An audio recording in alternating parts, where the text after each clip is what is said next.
Every wolf finds their destined mate. That's what the moon goddess promises to all her children. That's what Sarah's mother whispered to her on her deathbed, clutching her daughter's hand with fading strength.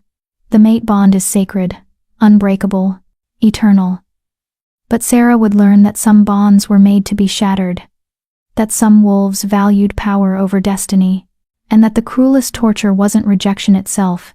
It was being forced to watch your mate celebrate choosing someone else.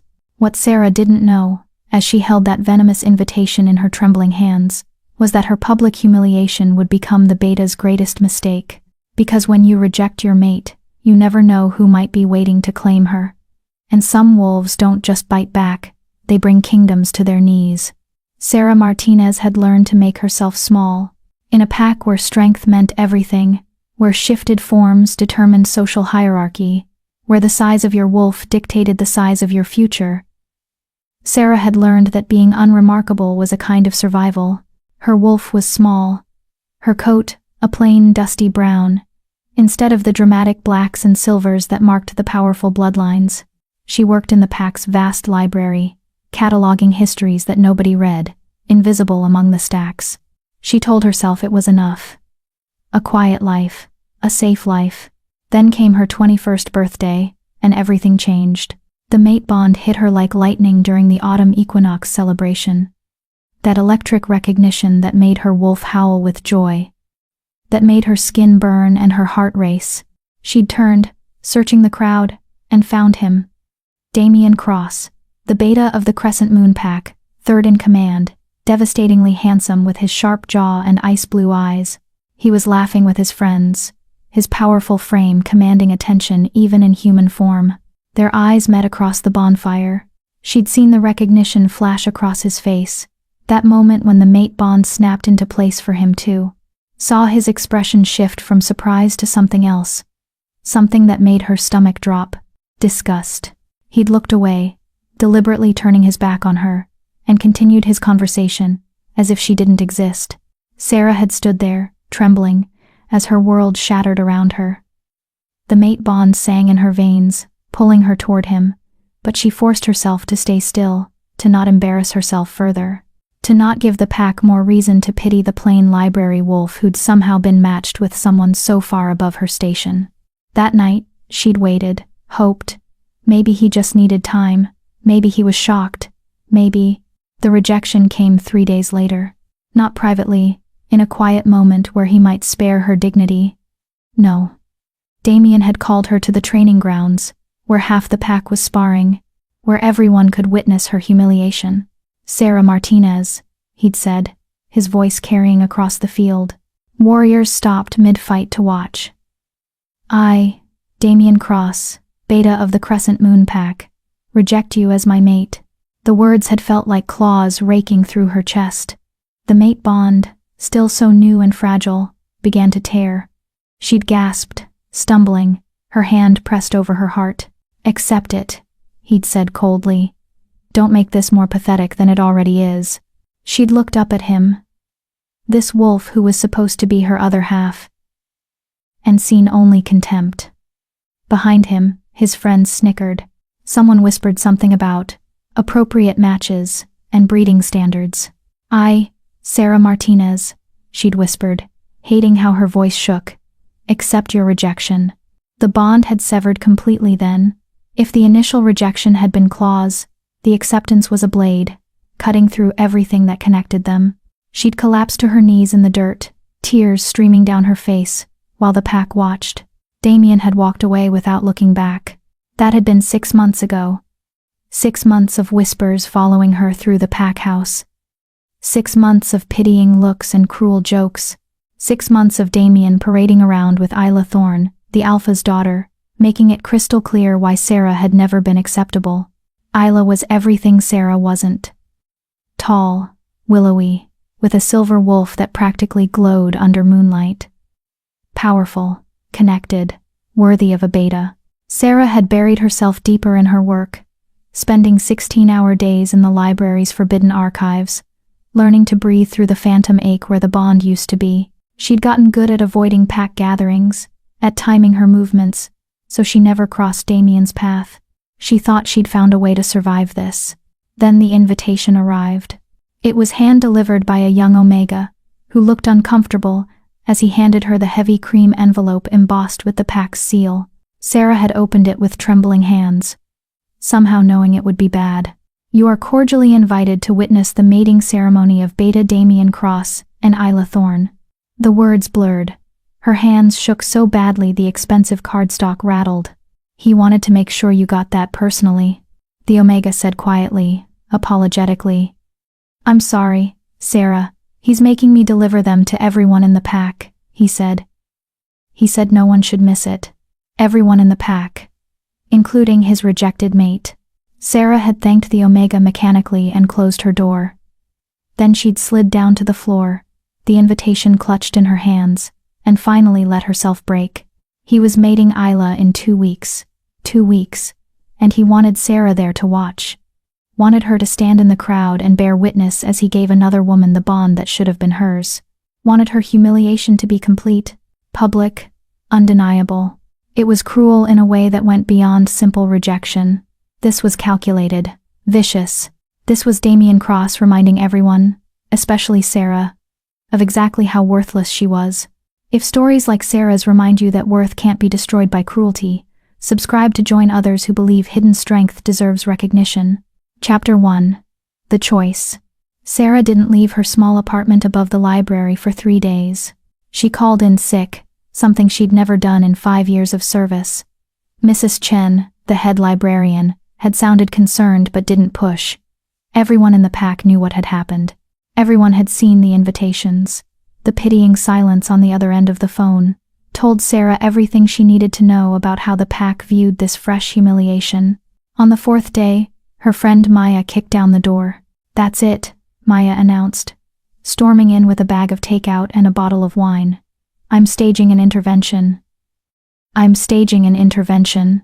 Maya Reeves was Sarah's opposite in every way, a warrior wolf with a rust-red coat, loud and fierce, who'd befriended Sarah in childhood and never let go. She was one of the few pack members who'd been genuinely angry about the rejection, who'd stopped speaking to Damien entirely afterward. I'm fine, Sarah lied, not looking up from where she sat, curled on her couch, still in the same clothes she'd been wearing for 2 days. You're a terrible liar. Maya set down the food and crouched in front of her. Sarah, look at me. Sarah looked. Maya's amber eyes were blazing with fury. That absolute bastard, Maya hissed. This isn't just rejection anymore. This is psychological warfare. He's trying to break you. Well, it's working, Sarah whispered. Fresh tears spilled down her cheeks. I can't go to that ceremony, Maya. I can't stand there and watch him. Watch them. I can't. I can't. So don't go. Everyone will know why I'm not there. Everyone will know he broke me so completely I couldn't even show my face. Who cares what they think? I care. Sarah's voice cracked. I care that I've become the pack joke. I care that everywhere I go, people whisper. I care that my own mate looked at me and decided I wasn't even worth keeping. What does that say about me, Maya? What's so fundamentally wrong with me that my own destined mate couldn't stand the thought of being bound to me? Maya grabbed her hands hard. Nothing. There is nothing wrong with you. Damien is a social climbing, appearance-obsessed, power-hungry asshole who threw away his true mate for political advancement. That's his failure, not yours. Then why does it feel like mine? Maya's expression softened.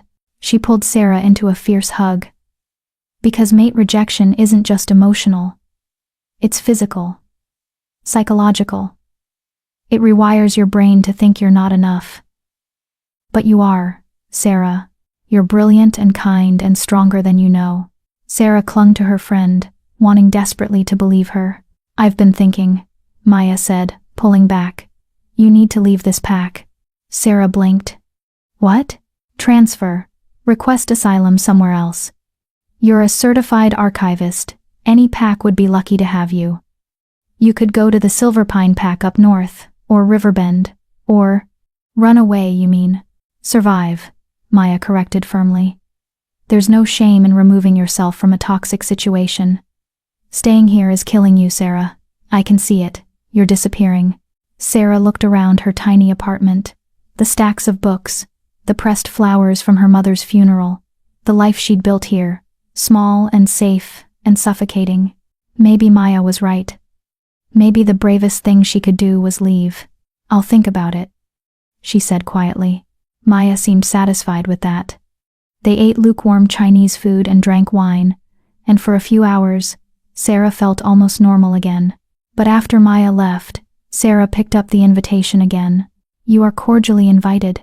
Something hard and cold was forming in her chest, something that felt like anger. Damien wanted her broken, wanted her too humiliated to show her face, wanted to prove that rejecting her had been the right choice because look how pathetic she was, how easily destroyed. What if she didn't give him that satisfaction? What if she went to that ceremony and held her head high? What if she showed up looking beautiful and unbothered and made him choke on his cruelty? It was a stupid idea, a dangerous idea. The kind of idea that came from wine and wounded pride rather than common sense. But God, the thought of seeing Damien's face if she walked in radiating confidence instead of shame. Sarah stood up, swaying slightly, and walked to her mirror. She looked terrible, red-eyed, pale, her brown hair lank and unwashed. The plain library wolf who'd been so easy to reject. "What if I wasn't plain?" she whispered to her reflection. The idea took root, growing in the wine-soaked soil of her hurt. She had 2 weeks. 2 weeks to transform herself. Not for Damien. He'd made his choice, and she wanted nothing to do with him. But for herself. To prove she could walk into that ceremony and not shatter. To reclaim even a shred of her dignity. And maybe, just maybe, to make him regret his choice for just one moment. The next morning, Sarah woke with determination and a splitting headache. She showered, dressed in clean clothes, and left her apartment for the first time in 4 days. The pack house was bustling with its usual morning chaos. Warriors heading to training, Omegas preparing breakfast, children racing through hallways. Sarah kept her head down and made her way to the one place she thought might help her. The pack's boutique was run by Celeste Dupont, an elegant French wolf who'd mated into Crescent Moon 5 years ago. She was one of the few pack members who'd never treated Sarah with pity or contempt, just professional courtesy tinged with a knowing kindness that suggested she'd seen plenty of pack politics and wasn't impressed. The shop was empty when Sarah entered, its windows displaying designer gowns that cost more than Sarah made in 6 months. "Bonjour," Celeste called from the back. She emerged carrying a garment bag, then stopped when she saw Sarah. Her perfectly groomed eyebrows rose. "Mademoiselle Martinez, this is unexpected." "I need your help," Sarah said before she could lose her courage. I need to look beautiful. Just once. I have 2 weeks, and not much money, but the mating ceremony," Celeste said, understanding immediately. She set down the garment bag and studied Sarah with sharp brown eyes. "You're actually going to attend?" "Yes." Sarah lifted her chin. "I'm going to walk in there and hold my head high and show him that he didn't destroy me." Something like approval flickered across Celeste's face. Revenge dressing, a classic choice. She circled Sarah slowly, assessing. "Though I think we can do better than simply beautiful. How do you feel about magnificent?" "I can't afford magnificent. Who said anything about you paying?" Celeste smiled, sharp and knowing. "Consider it my contribution to the cause. I've never liked that beta of yours. Too much arrogance, not enough substance. And what he did to you, unforgivable." Sarah felt tears prick her eyes. "Why would you help me?" Celeste's expression softened. "Because I too was once rejected, Sherry, long ago, in another pack, by a male who thought he deserved better. I know what it is to feel worthless, and I know what it is to prove them wrong." She took Sarah's hand. "You have beautiful bone structure hidden under all that sadness. Good skin. Lovely eyes. We're going to make you into someone who stops traffic."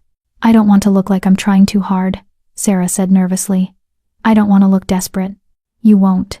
You'll look expensive, refined, like you have secrets and don't need anyone's validation." Celeste was already pulling out her phone, typing rapidly. "I'm calling in Yuki for hair and makeup. She's the best, and I have the perfect dress. It just came in from Milan. I haven't even put it out yet.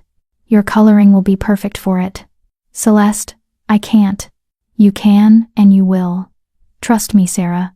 By the time I'm finished with you, you're going to walk into that ceremony and make every wolf in that room wish they'd treated you better. For the first time in 6 months, Sarah felt something other than pain or numbness. She felt hope. The next 2 weeks passed in a blur of transformation.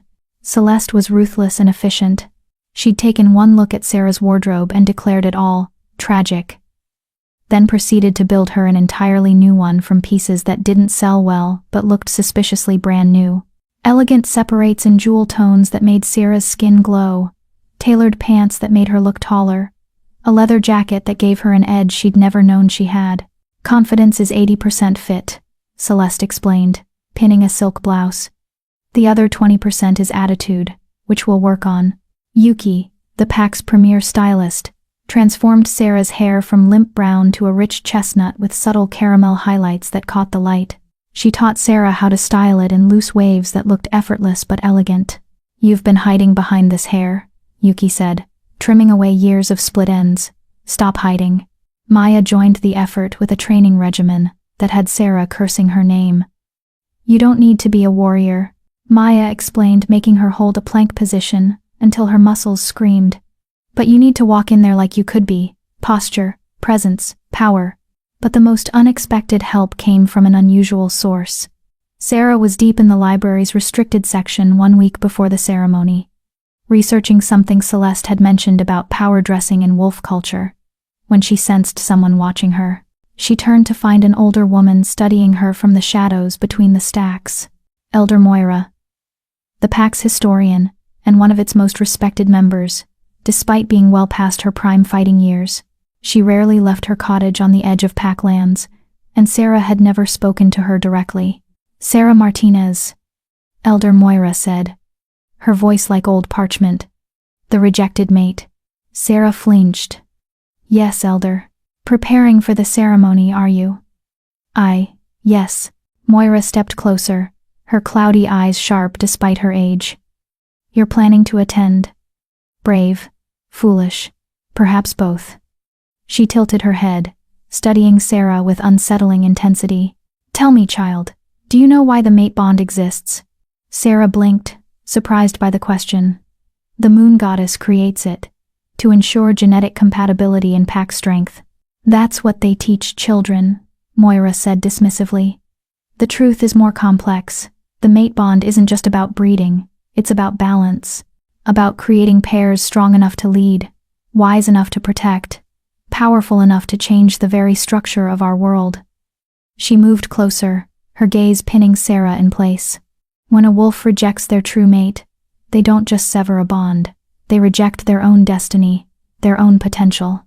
Damien seems fine, Sarah said bitterly. Better than fine. He's about to mate the alpha's daughter. Is he? Moira's smile was thin and knowing. Or is he about to make the greatest mistake of his life?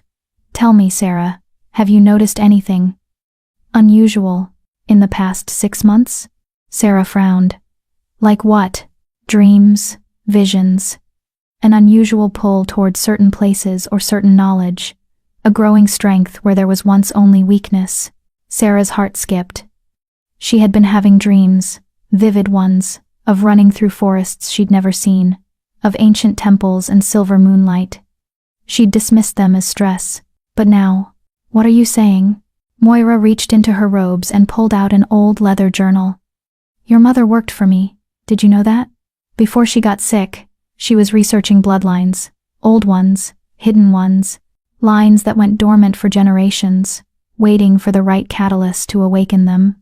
My mother was a seamstress, Sarah whispered. Your mother was many things, including very, very careful about what she told you.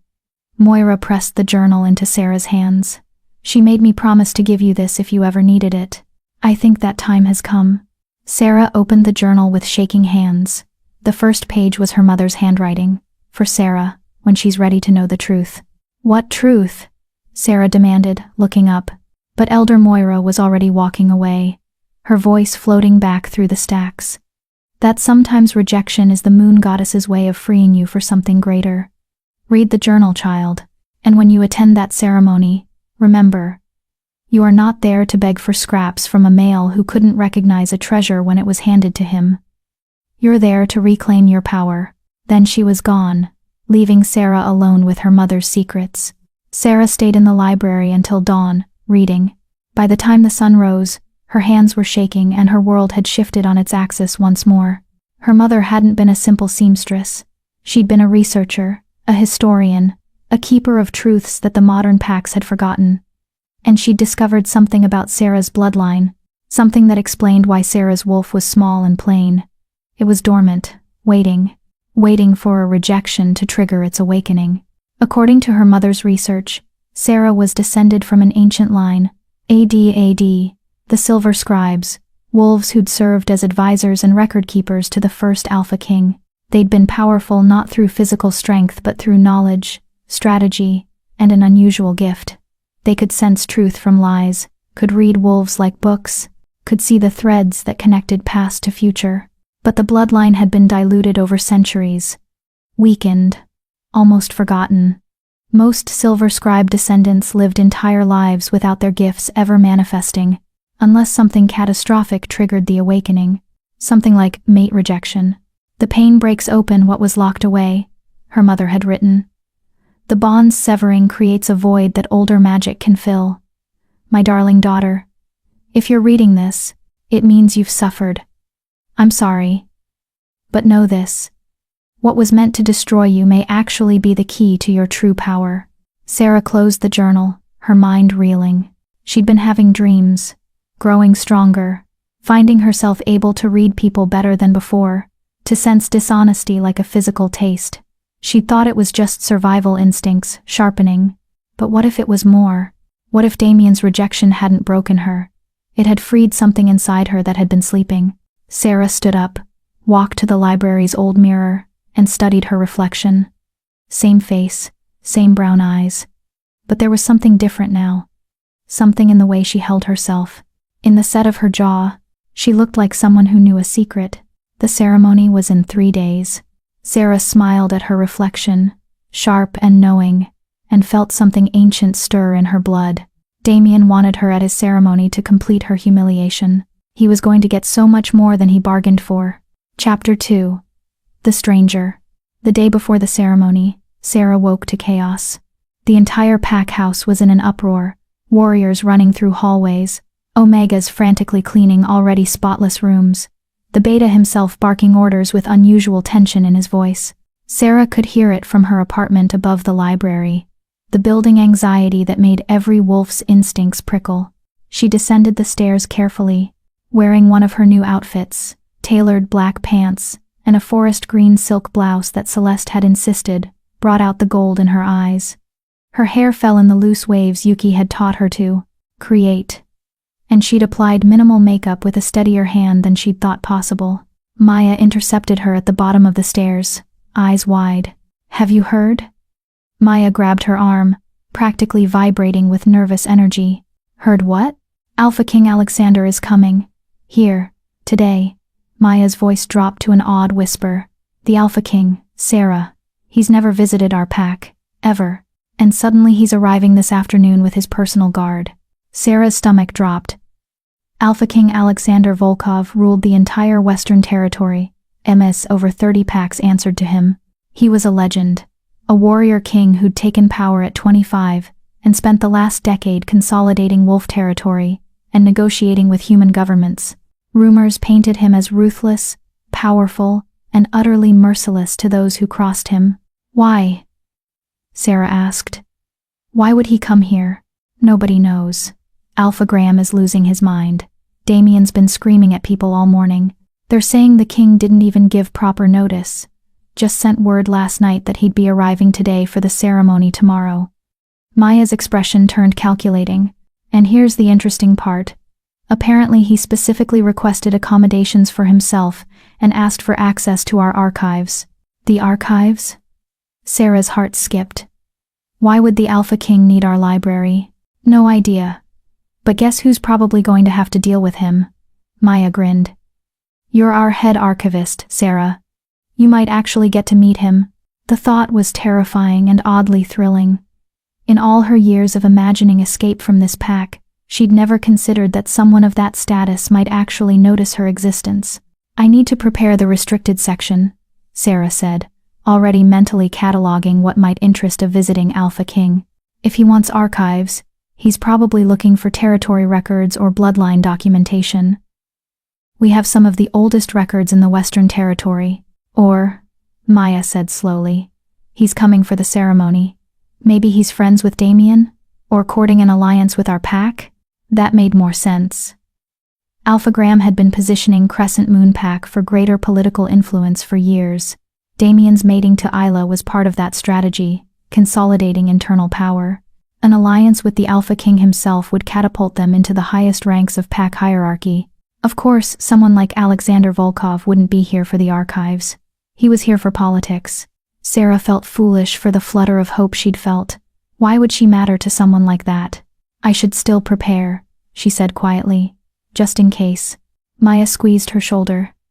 "Hey, tomorrow, remember? Tomorrow is your day.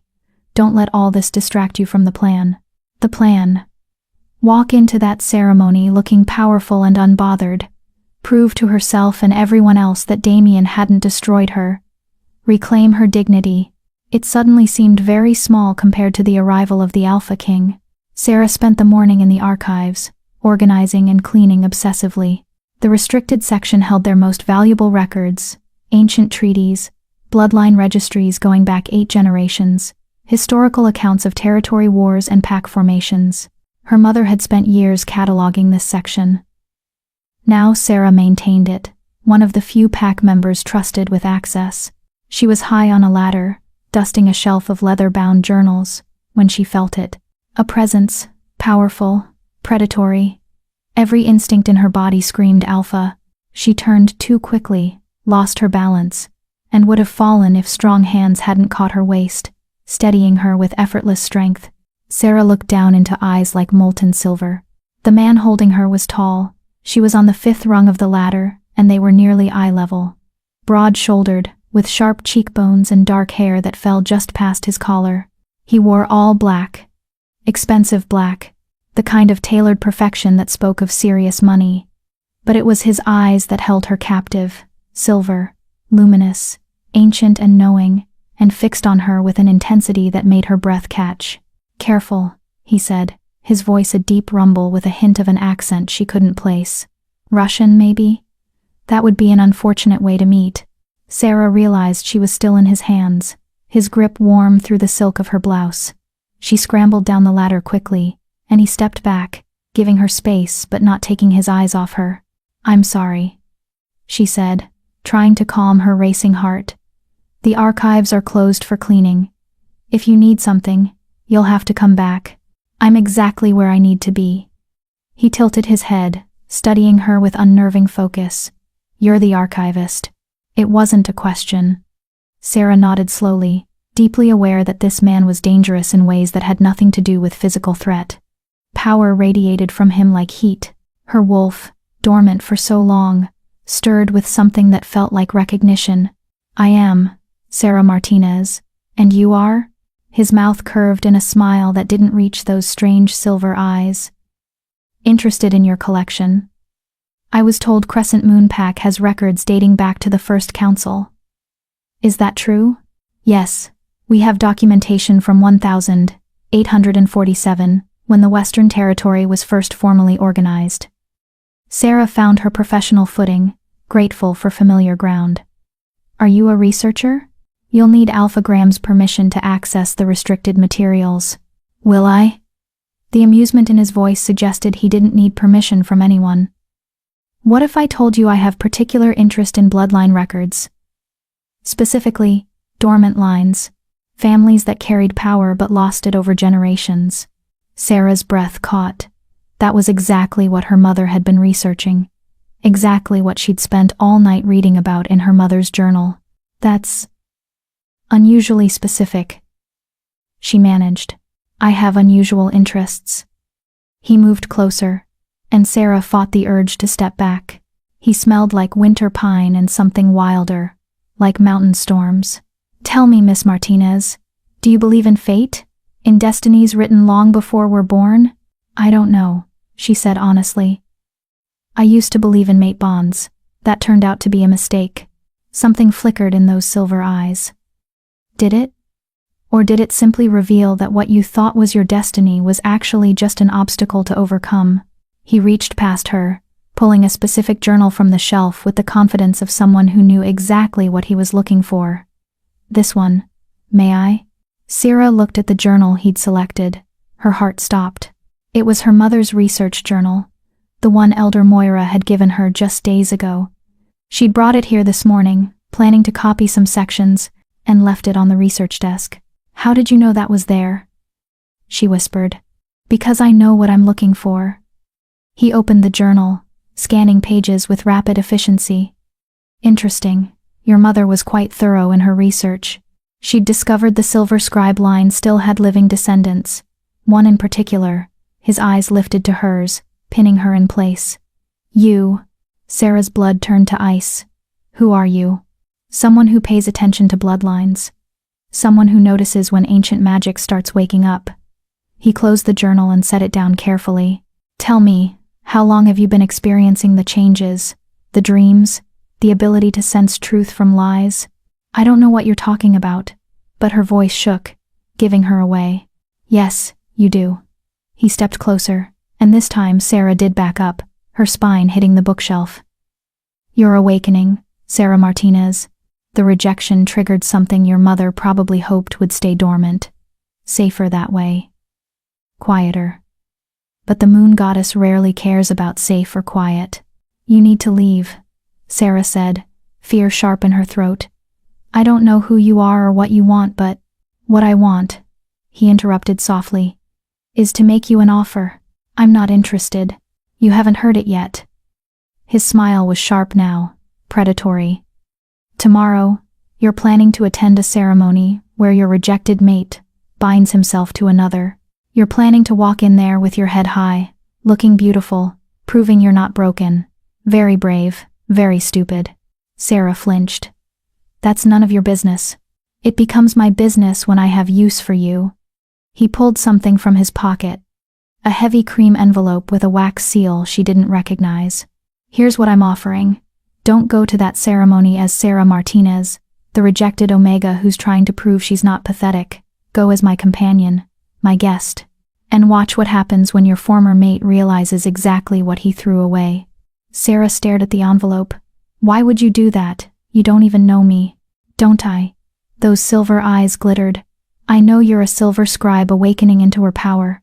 I know you're brilliant enough to run these archives at 23. I know you're brave enough to face public humiliation rather than hide. And I know that what you need isn't just a pretty dress and good posture. You need someone who makes every wolf in that room understand that rejecting you was the worst mistake of your beta's miserable life. And you're that someone? I'm Alpha King Alexander Volkov. He said it casually, like commenting on the weather. And yes, I'm exactly that someone. The world tilted. The Alpha King, the most powerful wolf in the Western Territory, was standing in her archives, offering to, what? Be her date to her rejected mate's wedding? This is insane. Sarah breathed. Why would you? What could you possibly gain from? Maybe I don't like males who reject true mates for political advancement, Alexander said, his voice going cold. Maybe I think the mate bond is sacred, and watching wolves treat it like a disposable contract disgusts me. Or maybe, his expression shifted into something more calculated. I need access to your archives, and an alliance with a silver scribe would be mutually beneficial. There it was, the real reason. He wanted something from her. I'm not even fully awakened, Sarah said. I barely understand what's happening to me. That's why you need a teacher. Someone who knows the old ways, the old magic. He held out the envelope again. This contains a formal invitation to attend the ceremony as my honored guest. Accept it, and I'll help you understand what you're becoming. Refuse it, and you'll walk in there alone, and everyone will see exactly what you're trying so hard to hide, that you're terrified and heartbroken and desperately hoping this doesn't destroy you. His words cut because they were true. For all her preparation, for all of Celeste's beautiful clothes and Yuki's styling, Sarah was terrified of tomorrow. What do you really want from me? She asked quietly. Alexander's smile turned genuine for the first time, something warm and almost kind entering those cold silver eyes. The truth? I want to see what you'll become when you stop letting other people define your worth. I want to see what happens when a silver scribe remembers her power. And yes, I want access to knowledge you can help me find. But more than any of that, he leaned in, his voice dropping to a whisper that sent shivers down her spine. I want to see the look on Damien Cross's face when you walk in tomorrow. On the arm of an alpha king. Sarah's heart was hammering. This was crazy. Reckless. Dangerous in ways she couldn't even calculate. But God, the thought of walking into that ceremony not as the pathetic rejected mate, but as the alpha king's companion. He rejected me, she whispered. Publicly, cruelly. He spent 6 months making sure everyone knows how worthless I am. Then let's make sure everyone knows how catastrophically wrong he was. Alexander pressed the envelope into her hands. Your choice. Sarah. Walk in alone tomorrow and hope your new clothes and brave face are enough. Or walk in with me and let me show you what it means to have real power standing at your back. Sarah looked down at the envelope. Heavy, expensive, official, the kind of invitation that changed everything. Elder Moira's words echoed in her mind. Sometimes rejection is the moon goddess's way of freeing you for something greater. Maybe this was that something greater. Or maybe she was making a deal with someone far more dangerous than Damien could ever be. Only one way to find out. Okay, Sita heard herself say. I'll accept your invitation. Alexander's smile was victorious and sharp. Excellent.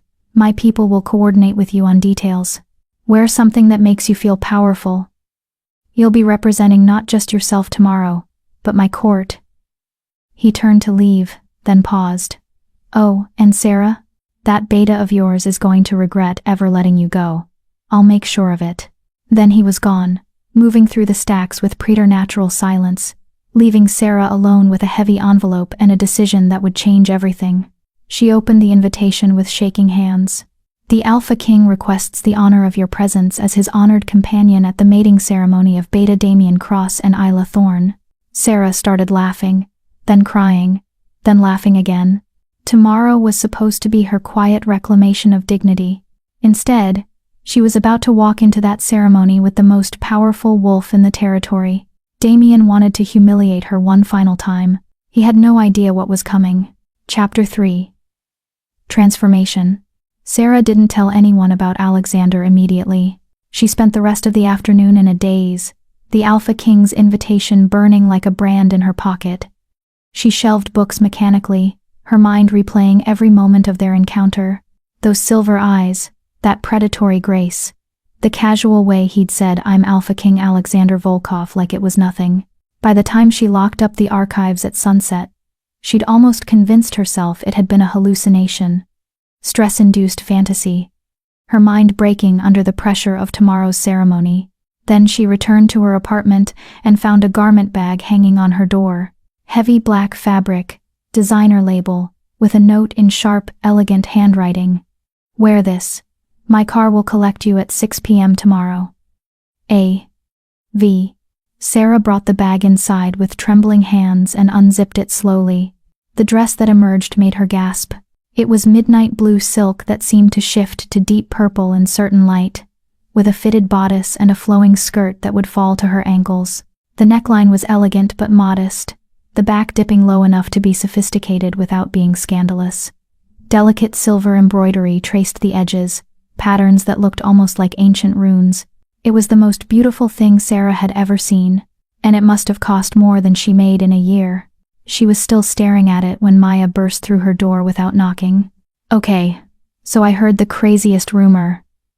Maya stopped dead, her eyes going wide. Holy shit. Is that what you're wearing tomorrow? Maya. Because if so, Celeste is going to murder you for not using her dress, but also, holy shit, Sarah. That's gorgeous. Where did you? Maya's eyes narrowed. That's not from Celeste's boutique. That's custom. That's expensive custom. Sarah Martinez. What have you been doing? Sarah closed the door and locked it. You have to promise not to freak out. I'm already freaking out. You have a dress that costs more than my motorcycle and you're being weird. What's going on? I met someone today. Someone who offered to accompany me to the ceremony. Maya's expression cycled through confusion, concern, and then sudden hope. Wait, like a date? Sarah, that's perfect. Who is he? Do I know him? Please tell me he's hot and makes good money and will make Damien choke on his own tongue. He's the Alpha King. Silence. Maya blinked. Once, twice. I'm sorry, what? Alpha King Alexander. He came to the archives today. We talked. He offered to take me to the ceremony as his companion. The words sounded insane, even as Sarah said them. Maya sat down heavily on the couch. You're joking. I'm not. The Alpha King, Alexander Volkov, ruler of the Western Territory, the most powerful wolf alive, asked you to be his date. When you put it like that, it sounds even crazier. Because it is crazy. Maya stood up, pacing. Sarah, this doesn't make sense. Why would he? What does he want? This has to be some kind of trick or he wants access to the archives. And he says I'm a silver scribe. That my bloodline has power, and I'm awakening. Sarah pulled out her mother's journal, showing Maya. My mother was researching it before she died. The rejection triggered something dormant in my blood. Maya took the journal with shaking hands, scanning the pages. Her expression shifted from skepticism to shock, to something like awe. This is real? You're actually descended from the Silver Scribes? Apparently. Sarah, do you know what this means? The Silver Scribes were legendary. They advised the first Alpha King. They could read truth, sense lies, see connections others missed. If you're really one of them, then the Alpha King wants to use me for whatever knowledge I can provide. Sarah sat down heavily. I'm not stupid, Maya. I know this isn't some fairy tale where a powerful man falls for the rejected Omega. He sees something useful in me, that's all. But he's still offering to take you tomorrow, to publicly claim you as his companion. Sarah, do you understand what that means? You'll walk in there with the Alpha King. Damien will lose his mind. The entire pack will lose their minds. I know. And you're actually going to do it? Sarah looked at the dress, at the journal, at her reflection in the window where a girl she barely recognized looked back at her. Stronger, sharper, awake. Yes, she said quietly. I'm going to do it. Maya stared at her for a long moment, then broke into a wild grin. Fuck yes. Fuck yes, Sarah. This is going to be amazing. Damien is going to shit himself. Isla is going to combust. Alpha Graham is going to have a stroke. She grabbed Sarah's shoulders. But you need to be careful. The Alpha King is dangerous. Everyone knows that. He doesn't do anything without 3 layers of strategy. Whatever he wants from you, it's more than just archive access. I know, Sarah said again. But Maya, I don't care anymore. I'm tired of being careful. I'm tired of being invisible. Tomorrow, I'm going to walk into that ceremony, and I'm going to be seen. And if using the Alpha King's interest gets me that, then I'll deal with the consequences later. Maya studied her friend's face, then nodded slowly. Okay. Okay. Then let's make sure you're ready. We have 1 night to turn you from Library Wolf to Alpha King's companion. Come on, we're going to Celeste's. Celeste's boutique was closed, but she answered Maya's frantic knocking, wearing a silk robe and an expression of annoyed confusion that morphed into sharp interest when she saw the garment bag. Murde, she breathed, examining the dress with a professional eye. This is Victor Constantine's work. Custom piece. He doesn't take clients anymore, only creates for royalty and... Her eyes widened. Who gave you this? Alpha King Alexander, Sarah said, watching Celeste's face carefully. The Frenchwoman went very still. Then she set down the dress with reverent care and turned to Sarah with an expression that was equal parts impressed and concerned. You need to tell me everything. Now. They sat in Celeste's private studio while Sarah recounted the day's events. Celeste listened without interrupting, her sharp mind clearly calculating angles and implications. He's using you, Celeste said finally.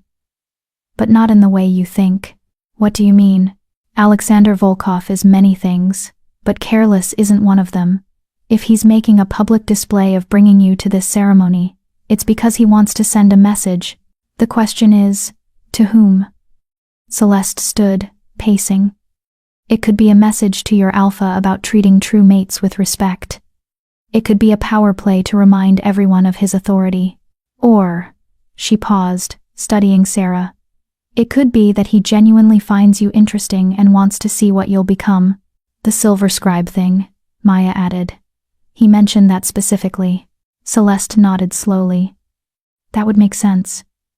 The Alpha King has been consolidating power, but he's also been searching for something.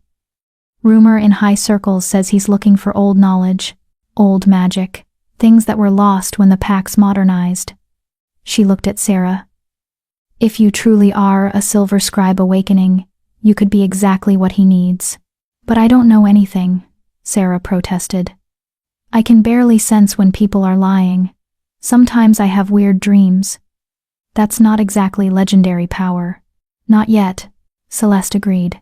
But with proper training, with someone to teach you what you're capable of, chérie, you could be formidable. She picked up the dress again. And tomorrow, you're going to look the part. This dress is designed to make a statement. See these? She traced the silver embroidery. These aren't just decorative. These are protection runes. Old ones. He's claiming you not just socially but magically. Sarah's stomach flipped. That sounds serious. It is serious. Very serious. Celeste met her eyes. Which means you need to decide right now, if you're truly ready for this. Once you walk into that ceremony on his arm, you're not just the rejected mate making a statement. You're the Alpha King's chosen companion. That puts you in the spotlight in ways you can't imagine. Are you prepared for that? Sarah thought about Damien. About 6 months of humiliation. About the invitation delivered specifically to make sure she witnessed her own replacement. About every pitying look and cruel whisper. Yes, she said firmly. I'm ready. Celeste smiled. Bien, then let's make sure you're perfect. The next 18 hours were a blur of preparation. Celeste called in Yuki, who arrived with a case full of supplies and a gleam in her eye that suggested she lived for this kind of challenge. Alpha King's companion, Yuki breathed, already studying Sarah's face. This is going to be my masterpiece. They started with skincare, treatments that made Sarah's skin glow. Then Yuki worked on makeup, creating something that enhanced rather than masked. Subtle but striking, natural but powerful. You're not trying to be beautiful, Yuki explained, blending shadows. You're acknowledging that you always were. Confidence is the prettiest thing a woman can wear. The hair took longest. Yuki debated between elegant updos and flowing styles before finally creating something in between. Soft waves pulled back from Sarah's face with delicate silver pins. The rest cascading down her back. Like a princess, Maya said, watching from the corner. Like actual royalty. She's attending with royalty, Celeste corrected. She needs to match his status. By the time they finished, it was 5:30 p.m. Half an hour, until the Alpha King's car arrived. Sarah stood in front of Celeste's full-length mirror, and for the first time in her life, she didn't recognize herself. The girl... No. The woman, staring back at her, looked powerful, elegant. The midnight blue dress hugged her curves perfectly. The silver runes catching the light, her makeup made her brown eyes look enormous and luminous, her lips full and naturally pink. The soft waves of her hair framed her face like a dark halo. She looked like someone who belonged on an Alpha King's arm. Sarah, Maya whispered, you're stunning. Sarah touched her reflection, half expecting it to shatter. I don't feel like me. Good, Celeste said firmly. Tonight, you're not the old Sarah Martinez. You're not the rejected Omega, or the invisible librarian. Tonight, you're whoever you decide to be. So, decide to be powerful. A knock at the boutique door made them all jump. That'll be his driver, Celeste said. Ready? Sarah took a deep breath. Thought about Damien. About Isla. About walking into that ceremony alone versus walking in with the Alpha King. Ready, she said. They walked to the door together. Celeste opened it to reveal a man in an immaculate black suit, clearly security, with the bearing of a trained warrior. Behind him, a sleek black car waited, engine purring. "Miss Martinez," the man said with a slight bow. "The Alpha King is waiting." Maya grabbed Sarah's hand, squeezing tight. "You've got this," she whispered. "Go make him regret everything." Sarah squeezed back, then straightened her spine and walked toward the car. The driver opened the back door, and Sarah slid inside. Alexander Volkov sat in the far seat, dressed in a midnight black suit that probably cost more than Sarah's entire apartment. His silver eyes tracked her movement as she settled into the plush leather, and something like approval flickered across his face. "Miss Martinez," he said, his voice that deep rumble that made her skin prickle. "You look exceptional." "Thank you for the dress," Sarah said, proud that her voice came out steady. "It's beautiful. It suits you." He leaned forward slightly, studying her. "Are you ready for this? Once we arrive together, there's no taking it back. Every wolf at that ceremony will see you as mine. My companion, my chosen guest. That carries weight. Implications. Are you prepared to handle that?" Sarah met those silver eyes and thought about everything that had led to this moment. The rejection, the humiliation, the journal full of her mother's secrets, the awakening power in her blood. "I'm prepared," she said. Alexander smiled, sharp and satisfied. "Then let's go show your former mate the greatest mistake of his miserable life." The car pulled away from the boutique, heading toward the ceremony venue, toward Damien, toward everything that would change. Sarah's heart hammered, but her hands were steady. Tonight, she would walk into that ceremony not as the rejected mate begging for scraps of dignity. Tonight, she would walk in as the Alpha King's chosen companion, and Damien Cross would finally understand what he'd thrown away. Chapter 4. The Ceremony. The venue was the Pax Grand Hall, a massive structure of wood and stone that had hosted ceremonies for 3 generations. Tonight, it had been transformed into something out of a fairy tale. Thousands of white lights draped from the vaulted ceiling. Flowers, white roses and silver lilies, covered every surface. The scent of them was overwhelming, cloying, making Sarah's sensitive wolf nose itch. As their car pulled up to the entrance, Sarah could see wolves already gathering. The ceremony wouldn't start for another 20 minutes, but pack members were arriving early, dressed in their finest, eager to witness the beta's mating to the alpha's daughter. "Breathe," Alexander said quietly beside her. "You look like you're about to face an execution." "I feel like I am," Sarah admitted. Her hands were trembling in her lap. He reached over and covered her hand with his, warm, solid, steadying. "Listen to me. In a few moments, every wolf in there is going to turn and stare. They're going to whisper. Some will be shocked, some will be jealous, some will be confused. Let them stare. Let them whisper. You're not here for their approval. Then why am I here? Because you're done being invisible." His silver eyes held hers. "Because you deserve to be seen. And because that beta needs to understand that rejecting his true mate was the worst decision he'll ever make." He squeezed her hand once, then released it. Head high, shoulders back. "You're walking in with an Alpha King. Act like you belong there." The car door opened. The driver extended his hand to help Sarah out. This was it. No going back. Sarah took his hand and stepped out of the car. The effect was immediate. Conversations stopped mid-sentence. Heads turned.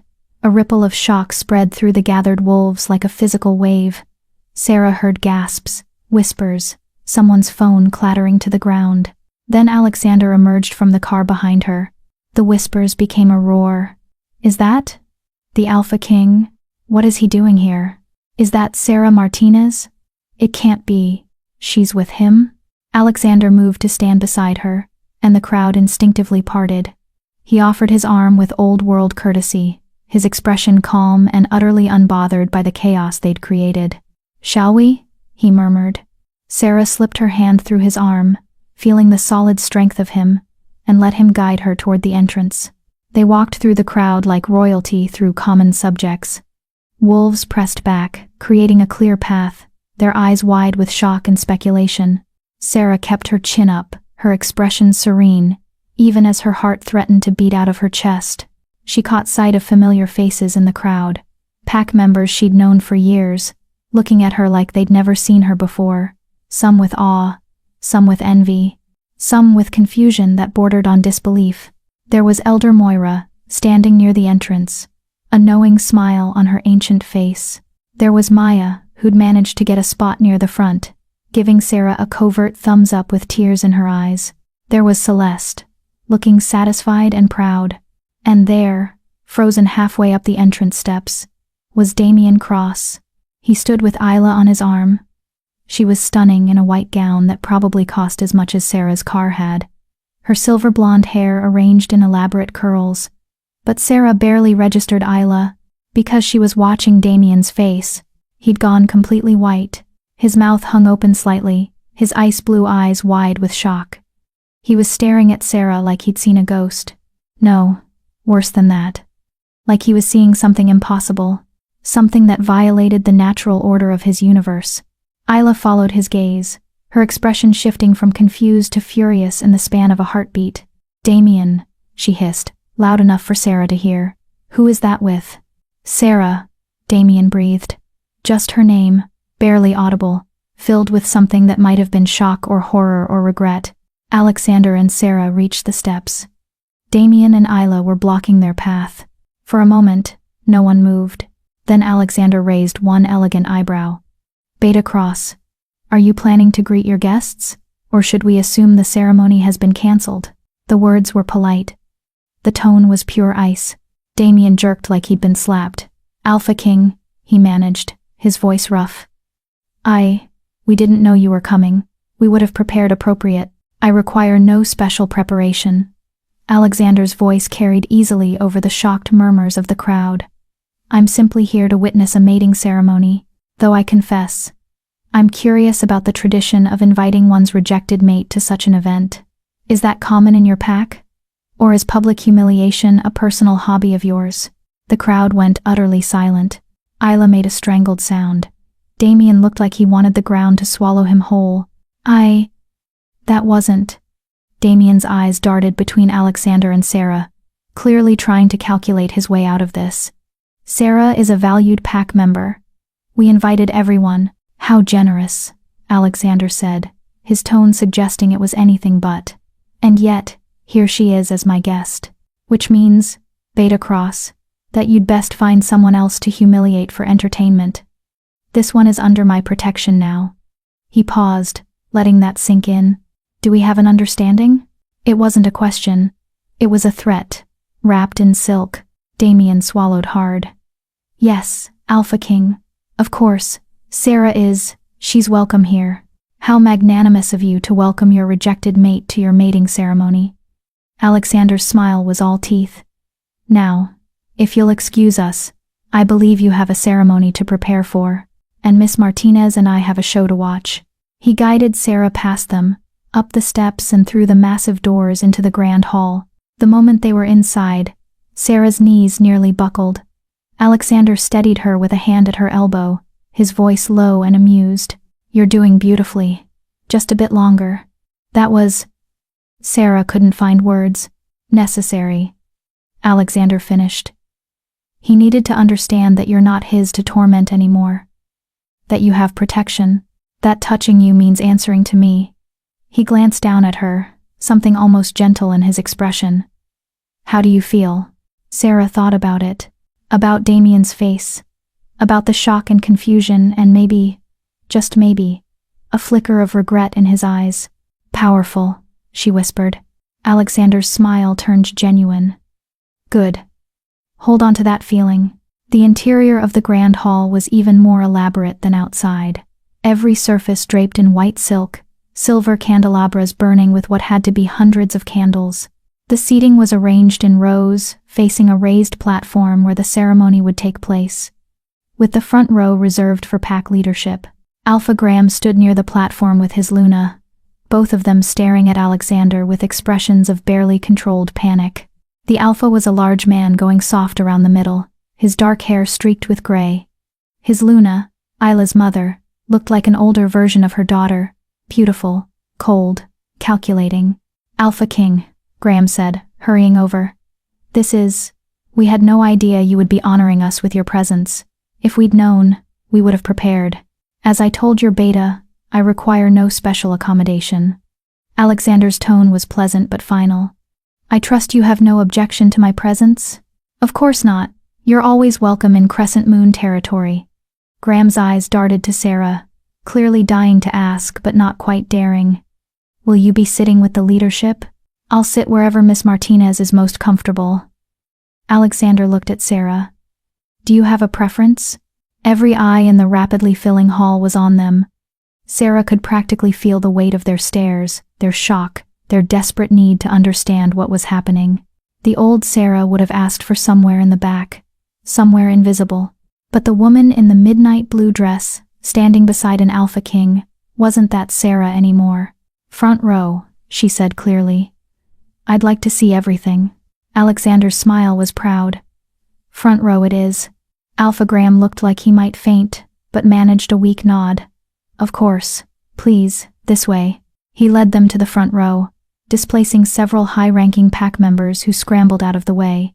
Sarah found herself seated in the center, directly facing the ceremony platform, with Alexander beside her. The hall continued to fill. Sarah felt hundreds of eyes on her back, heard the whispers rising like a tide. Is that really Sarah Martinez? With the Alpha King? How did she? She looks completely different. Poor Damien must be dying. Did you see Isla's face? Maya slipped into a seat 2 rows back, catching Sarah's eye with a grin that was pure joy and vindication. Celeste sat near the aisle, looking satisfied. Elder Moira found a seat in the corner, watching everything with those knowing ancient eyes. The hall gradually quieted as the ceremony's start time approached. Sarah's heart hammered.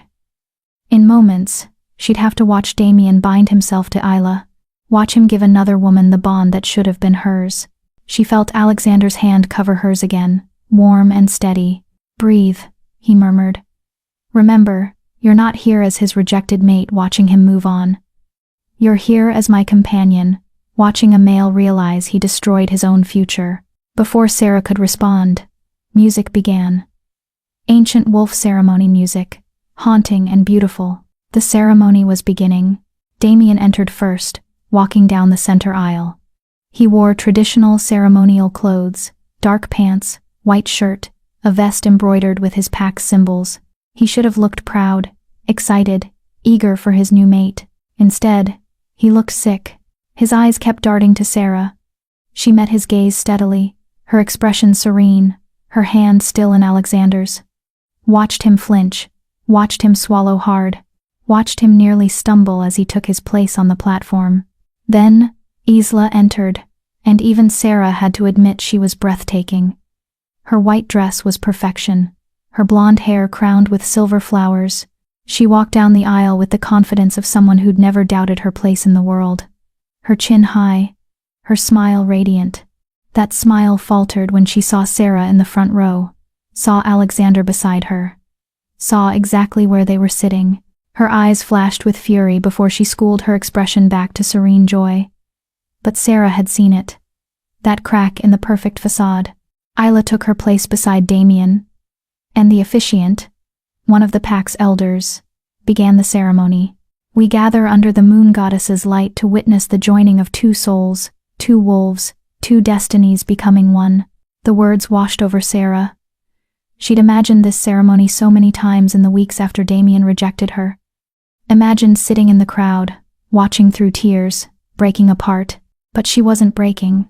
She was watching Damien, seeing the tension in his shoulders, the way his hands trembled slightly as he took Isla's, seeing him sneak another glance at Sarah, his expression tortured. Do you, Damien Cross, take Isla Thorne as your chosen mate? Do you pledge to honor and protect her? To build a life and legacy together? A pause. Too long. Long enough that people shifted uncomfortably. I do, Damien finally said, his voice rough. And do you, Isla Thorne, take Damien Cross as your chosen mate? I do. Isla's voice was clear, firm, triumphant. She was staring at Damien like she'd won a prize. Then by the power vested in me by the moon goddess and this pack, I pronounce you bonded mates. May your union bring strength and prosperity to Crescent Moon. It was done. Damien and Isla were mated. The hall erupted in applause. Sarah sat perfectly still, waiting for the pain, waiting for her heart to shatter. But all she felt was nothing. A distant sadness for what might have been, maybe, but not the destroying agony she'd feared. Because the mate bond was already broken, had been broken 6 months ago. This ceremony changed nothing for her. But as she watched Damien kiss Isla, a kiss that looked more obligatory than passionate, she saw the exact moment he realized what he'd done. His eyes opened mid-kiss, found Sarah in the front row, and she watched recognition dawn on his face. Watched him see her. Really see her. For the first time. Not the plain library wolf he could dismiss, but a woman powerful enough to catch an alpha king's interest. Beautiful enough to command every eye in the room. Strong enough to sit through his mating ceremony without falling apart. Watched him realize he'd thrown away something rare and precious for political advancement and social status. Watched him understand that he'd lost her forever. And more than that, watched him realize that she was going to be fine. Better than fine. She was going to thrive. While he was bound to Isla, Sarah was standing at the precipice of something greater. The kiss ended. Isla pulled back, smiling, oblivious to her new mate's inner turmoil. The newly mated pair turned to face their pack, hands joined, and began walking back down the aisle. As they passed Sarah's row, Damien's steps faltered. He was staring at her again, his expression a complicated mix of regret and longing, and something that might have been grief. Isla noticed. Her smile turned sharp and brittle. Alexander chose that moment to lean toward Sarah, his voice carrying just enough for nearby wolves to hear. "Shall we skip the reception? I think we've seen quite enough." Sarah looked up at him, this dangerous alpha king who'd given her the power to face her fears, who'd stood beside her and made sure everyone saw her worth. "Actually," she said clearly, "I think I'd like to stay. The reception should be interesting." Alexander's laugh was low and genuine. "As you wish." They rose together, and Sarah felt every eye in the hall follow them. The real show was just beginning. Chapter 5. The reception. The reception was held in the Pax banquet hall, a space that had been transformed into something resembling a palace ballroom. Crystal chandeliers cast prismatic light across white-draped tables, laden with food and champagne. A string quartet played in the corner. Everything was perfect, elegant, expensive. Sarah walked in on Alexander's arm and felt the atmosphere shift immediately. Conversations stuttered. Glasses paused halfway to lips. The weight of attention was almost physical, pressing against her from all sides. But this time, instead of fear, Sarah felt something else stirring in her chest. Power. She could sense them now. Their curiosity, their envy, their confusion. It was like the air carried emotional currents she'd never been able to read before. The silver scribe awakening, she realized. Her mother's research had been right. The rejection had cracked something open inside her. "You're doing it again," Alexander murmured as they crossed to the far side of the room. "Doing what?" "Reading the room. I can see it in your eyes. You're sensing them. Their emotions, their intentions." His silver eyes studied her with interest. "It's accelerating. The awakening. Being in a high-stress situation is pushing it forward. Is that normal?" "There's nothing normal about silver scribes. Your gifts manifest differently for everyone. Some see truths. Some read emotions. Some can sense lies from miles away. You're still discovering what you can do." He guided her to a table near the windows, away from the crowd but with a perfect view of the entire room. "Tell me what you sense right now." Sarah closed her eyes briefly, focusing on the currents of emotion swirling through the hall. It was overwhelming at first. Too much input, too many feelings colliding, but then patterns emerged. "Fear," she said quietly. "From Alpha Graham and the pack leadership, they're terrified of why you're really here." She concentrated harder. "Jealousy from Isla. Rage. Actually, she's furious that I'm here at all." She opened her eyes, finding Alexander watching her intently. "And Damien. Regret. Deep, consuming regret. It's eating him alive." "Good," Alexander said simply. "He should regret it. Now tell me, are you still afraid?" Sarah considered. "No. I thought I would be. thought watching him mate someone else would destroy me. But I feel free. Like chains I didn't know I was wearing just fell away. That's the broken mate bond fully dissolving. With you awakening into your true power, what remained of the connection is being burned away by your own magic. He leaned back in his chair, relaxed but alert. You're not his anymore, Sarah. In any way. How does that feel? Like I can finally breathe. Their conversation was interrupted by a commotion at the entrance. Damien and Isla had arrived, making their grand entrance as the newly mated pair. Applause erupted. Wolves rushed to congratulate them. But Sarah saw Damien's eyes immediately find her across the crowded room, saw the way his expression crumpled for just a moment, before he forced a smile. Isla noticed too. Her perfectly made-up face tightened with anger before she turned to whisper something to her mother. Luna Thorne's eyes narrowed as she looked toward Sarah's table, toward the Alpha King sitting beside the rejected mate like it was the most natural thing in the world. Trouble incoming, Alexander said mildly. The Luna looks displeased. Should be entertaining. Sure enough, Luna Thorne was making her way across the room, her smile polite but her eyes cold. She stopped at their table, performing a curtsy that was technically respectful but felt mocking. Alpha King, what an unexpected honor to have you at our celebration. We would have prepared a proper welcome if we'd known.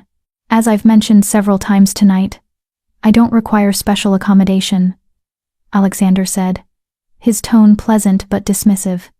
I'm simply here to support Miss Martinez. Luna Thorne's smile became strained. Yes, that's surprising. We were all quite shocked to see Sarah arriving with you. I wasn't aware you two were acquainted. We met recently. I found her intelligence and company refreshing. He took a sip of champagne. She's quite remarkable, your Miss Martinez. You should be proud to have her in your pack. The implication was clear. But you're not, are you? Luna Thorne's expression flickered. Sarah has always been a valued member of Crescent Moon. We were, of course, saddened when she and Damien didn't work out. But, didn't work out? Alexander's voice went cold. Is that how you describe a public rejection? How interesting. In my territory, we call it what it is. A male rejecting his true mate for social climbing. But perhaps your pack has different standards. Luna Thorne went pale. Around them, conversations died as wolves strained to hear. I assure you, Alpha King, the rejection was complicated. Mate bonds don't always. The mate bond is sacred, Alexander interrupted, his voice carrying across the now silent hall. It's a gift from the moon goddess herself. Rejecting a true mate is not complicated. It's an insult to the goddess and to the natural order she created. Or do you disagree, Luna Thorne? It was a trap. Disagreeing would be heresy. Agreeing would condemn Damien. Luna Thorne's mouth opened and closed soundlessly. That's what I thought. Alexander's smile was sharp. Now, if you'll excuse us, I believe Miss Martinez was about to tell me more about your pack's archives. Fascinating collection, from what I've seen. It was a clear dismissal. Luna Thorne had no choice but to retreat, her face flushed with humiliation. Sarah watched her go, her heart hammering. You didn't have to do that. Yes, I did. They need to understand that insulting my companion insults me, that protecting you means I won't tolerate their casual cruelty. He glanced at her. Besides, watching these social climbing wolves squirm is one of the few pleasures of these events. Despite everything, Sarah found herself smiling. You enjoy making them uncomfortable. Immensely. Power exists to be used, Sarah. Especially when defending those who deserve it. His expression grew more serious. But we should discuss what happens after tonight. You realize you can't stay here. Sarah's smile faded. What do you mean? After this display? After I've publicly claimed you as someone under my protection? This pack will never let you live normally here again. Luna Thorne will make your life hell. Damien's regret will fester into something ugly. And Isla. He glanced toward the bride, who was staring at Sarah with undisguised hatred. That one is already planning how to make you pay for overshadowing her ceremony. So what am I supposed to do? Run away? No. Come with me. Alexander said it simply. Like offering her tea. Come to the royal court. Train with my scholars. Learn to control your gifts. Become what you're meant to be. You said yourself, you feel free. So be free. Leave this pack behind. Sarah stared at him. You're asking me to leave everything I know. I'm asking you to leave behind people who never valued you anyway. Your friend Maya would visit. Celeste would understand. Elder Moira would probably throw you a party. His silver eyes held hers. What's really keeping you here, Sarah? Fear of change? Or the hope that these wolves will somehow finally see your worth? They're my pack, she whispered. Were they? Really? Or were you just surviving in a place that tolerated you at best? He leaned forward. I'm offering you a chance at something more. A chance to discover what a silver scribe can truly do. A chance to become powerful in your own right, not just as someone's mate or pack member, but as yourself. Tell me that doesn't tempt you. It did tempt her. God, it terrified and thrilled her in equal measure. But before she could respond, a new commotion erupted. Damien was approaching their table, his expression desperate and determined. Isla was trying to hold him back, but he shook her off, leaving his new mate standing alone as he made his way toward Sarah. This should be interesting, Alexander murmured. Damien stopped in front of their table, his ice-blue eyes fixed on Sarah, with an intensity that would have made her weak-kneed 6 months ago. Now, she just felt tired. Sarah, he said, his voice rough. Can we talk? Privately? No, Alexander said, before Sarah could respond. You gave up the right to private conversations when you rejected her publicly. Anything you need to say, you can say here. Damien's jaw clenched. This is between Sarah and me. Nothing is between you anymore. You made sure of that. Alexander's tone was ice. But please, continue. I'm curious what you think you could possibly have to say to her now. Damien looked at Sarah, ignoring the Alpha King entirely, a dangerous move. You look beautiful. I've never seen you like this. That's because you never really looked at me, Sarah said quietly. The words came easier than she expected. 6 months, Damien. You had 6 months to see me. You chose not to. I was wrong. The words burst out of him, desperate. I was so fucking wrong, Sarah. I see that now. Seeing you tonight. Seeing you with him. He gestured at Alexander. I realized what I threw away. You're my true mate. The moon goddess chose us for each other. Maybe we can. No. Sarah's voice was firm. We can't. But the bond is broken. You rejected me. I accepted. It's done, Damien. She stood, needing to look him in the eye.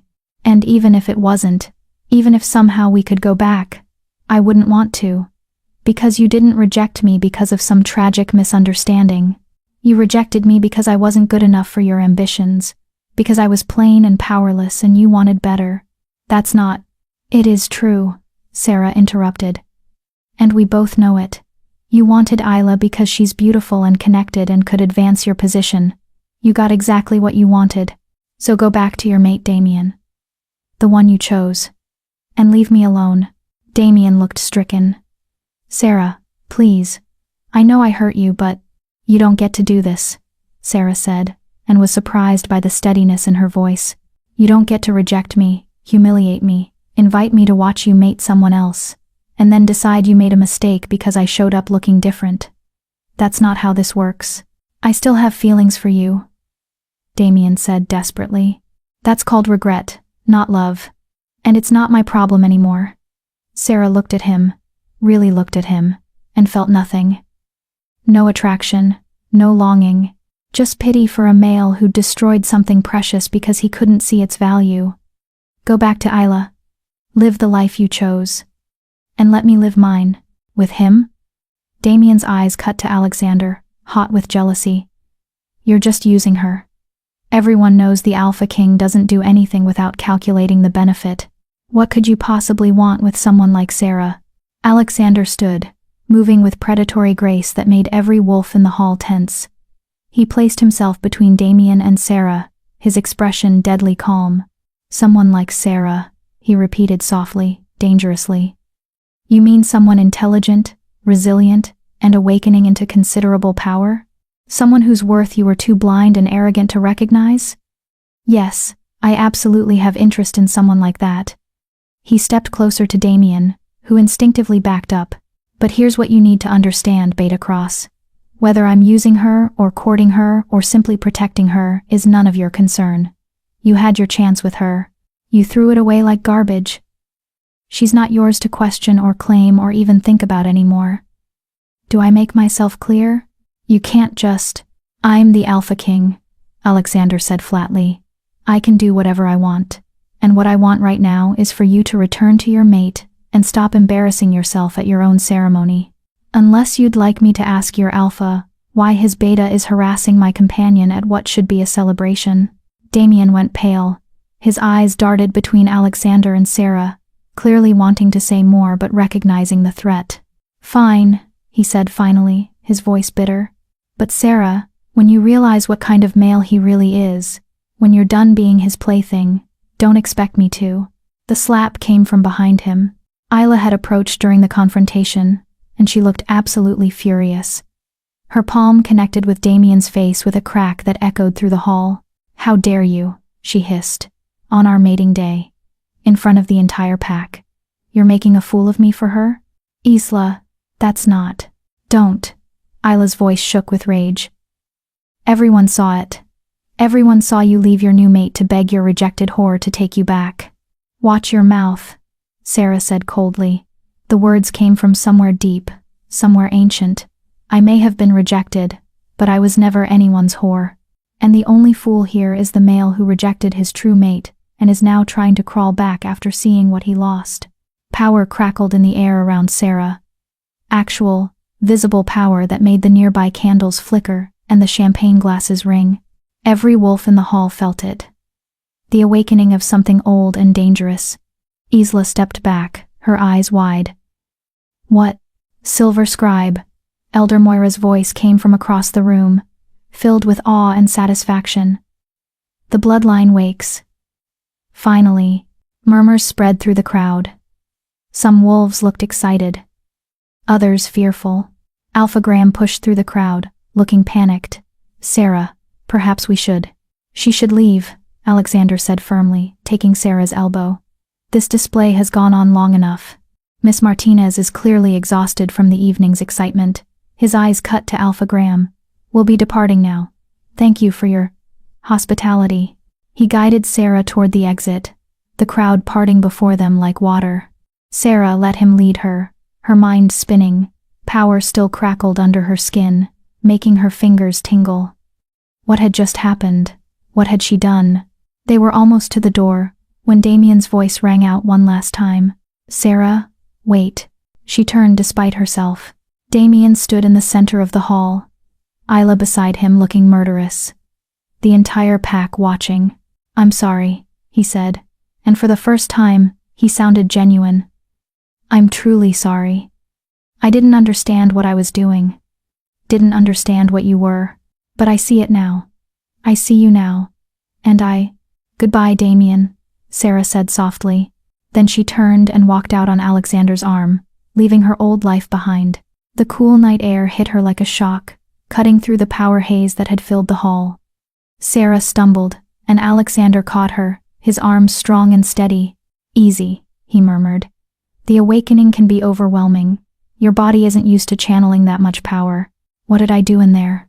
Sarah asked, her voice shaking. You claimed your space, asserted your power, showed them all what they'd overlooked. He guided her toward the waiting car. You were magnificent. I was terrifying.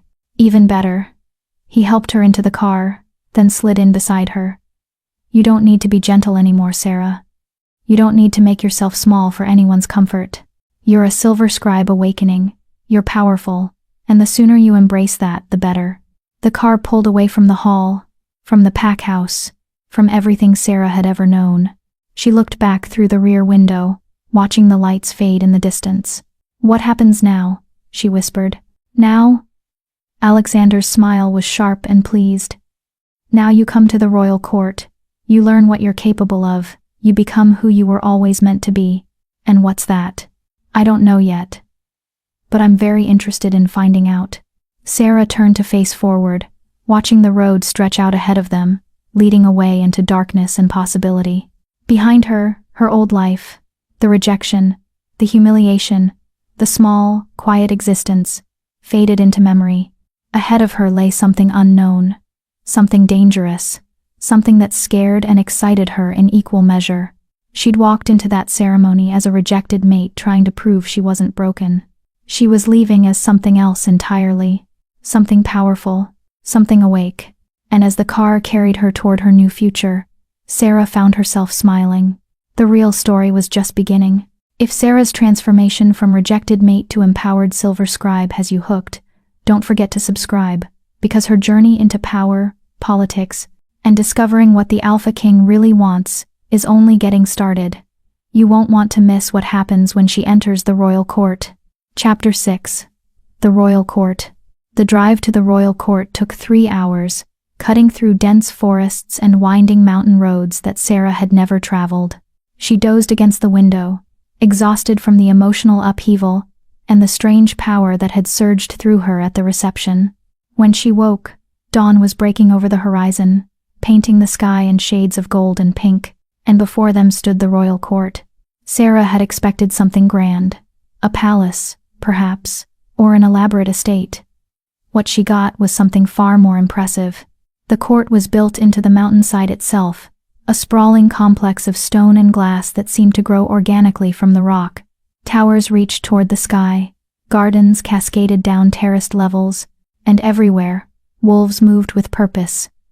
Warriors training in courtyards, scholars crossing between buildings, servants preparing for the day. It was a city unto itself, the heart of the Western Territory's power. "Welcome home," Alexander said softly, watching her take it all in. "This is incredible," Sarah breathed. "It's functional. We have over 500 wolves in permanent residence here. My personal guard, advisors, scholars, artisans, diplomats. Everyone who helps run the territory." He gestured as they pulled through massive gates. "The main palace is there. That's where I live, and where formal state business happens. The archives are in the eastern wing. I think you'll appreciate them. And your rooms will be in the scholars' quarter." "My rooms?" Sarah turned to look at him.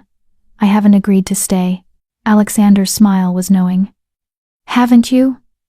The moment you walked out of that reception with me, you made your choice.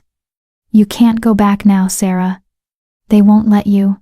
And more importantly," his silver eyes held hers, "you don't want to." He was right, and they both knew it. The car stopped in front of what looked like a DAF, entrance carved directly into the mountain face.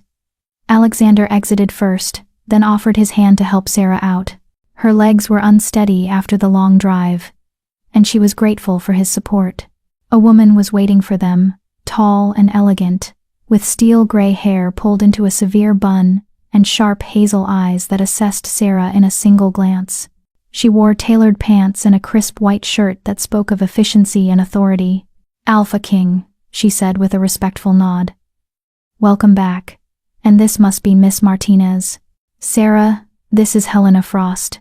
She runs the court, scheduling, housing, resources, everything that keeps this place functioning. Helena, Sarah Martinez. She'll be staying with us indefinitely."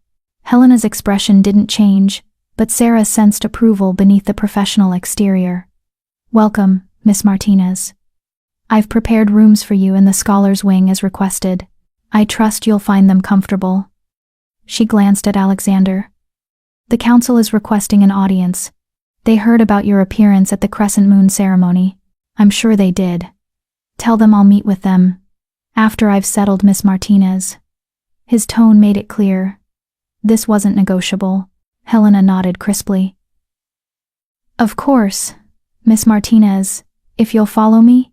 Sarah glanced at Alexander, suddenly nervous about being separated from the one familiar element in this overwhelming new place. He seemed to sense her hesitation. "Go. Get settled. Rest. I'll come find you this evening and we'll discuss your training schedule." His expression softened slightly. "You're safe here, Sarah. Safer than you've ever been." She wanted to believe him, needed to believe him, so she nodded and followed Helena into the mountain. The interior of the court was as impressive as the exterior. Vaulted ceilings carved with intricate designs, stone floors polished to a shine, windows that let in natural light while maintaining the feeling of being sheltered deep within the earth. It felt ancient and modern simultaneously. Old magic meeting contemporary power. Helena led her through corridors bustling with activity. Wolves nodded respectfully to Helena as they passed, their eyes curious when they landed on Sarah. "You're causing quite a stir," Helena said conversationally as they climbed a wide staircase. Word travels fast in the court. Everyone knows the Alpha King brought back a silver scribe from a minor pack ceremony. "I'm not really a silver scribe," Sarah protested. "I mean, the bloodline is there, but I don't know what I'm doing.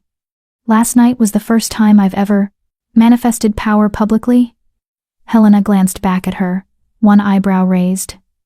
"Yes, I heard. Apparently you made quite an impression.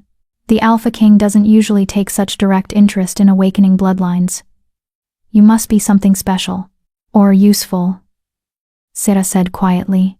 Helena stopped, turning to face her fully. "Listen to me, Miss Martinez. I've worked for Alexander Volkov for 8 years. I've seen him court alliances, manipulate enemies, and play political games that would make your head spin. But I've also seen him recognize genuine potential and nurture it without ulterior motive." She studied Sarah intently. "He brought you here because you're awakening into something rare. Yes. He'll want to understand your gifts. Yes.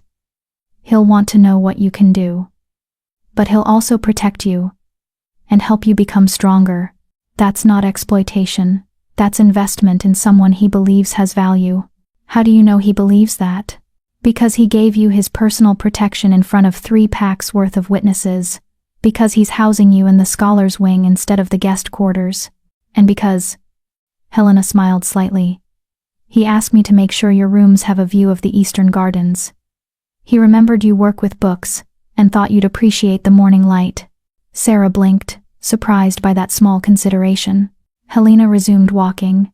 "The Alpha King is many things: ruthless, strategic, dangerous when crossed. But he's not needlessly cruel, and he doesn't pretend to care about people he doesn't. If he's invested in your well-being, Miss Martinez, it's genuine." They reached a heavy wooden door carved with symbols Sarah didn't recognize. Helena pushed it open, revealing a suite that made Sarah's breath catch. The rooms were spacious but not ostentatious. A sitting area with comfortable furniture, a bedroom with a massive bed covered in soft linens, a bathroom with a tub that could fit 3 people, and best of all, an entire wall of windows overlooking terraced gardens that caught the morning sun perfectly. It was more beautiful than anywhere Sarah had ever lived. "There are clothes in the wardrobe," Helena said, gesturing to a door Sarah hadn't noticed. "The Alpha King had them sent over, your sizes from the dress he commissioned. If anything doesn't fit, or you need something different, let me know. Meals are served in the main dining hall 3 times a day, or you can request something sent to your rooms. The library is on this floor, 3 doors down. You're free to explore the court, though I'd recommend taking someone with you the first few times. It's easy to get lost." "This is too much," Sarah whispered. "This is the scholars' wing. Everyone here has similar accommodations." Helena's expression softened.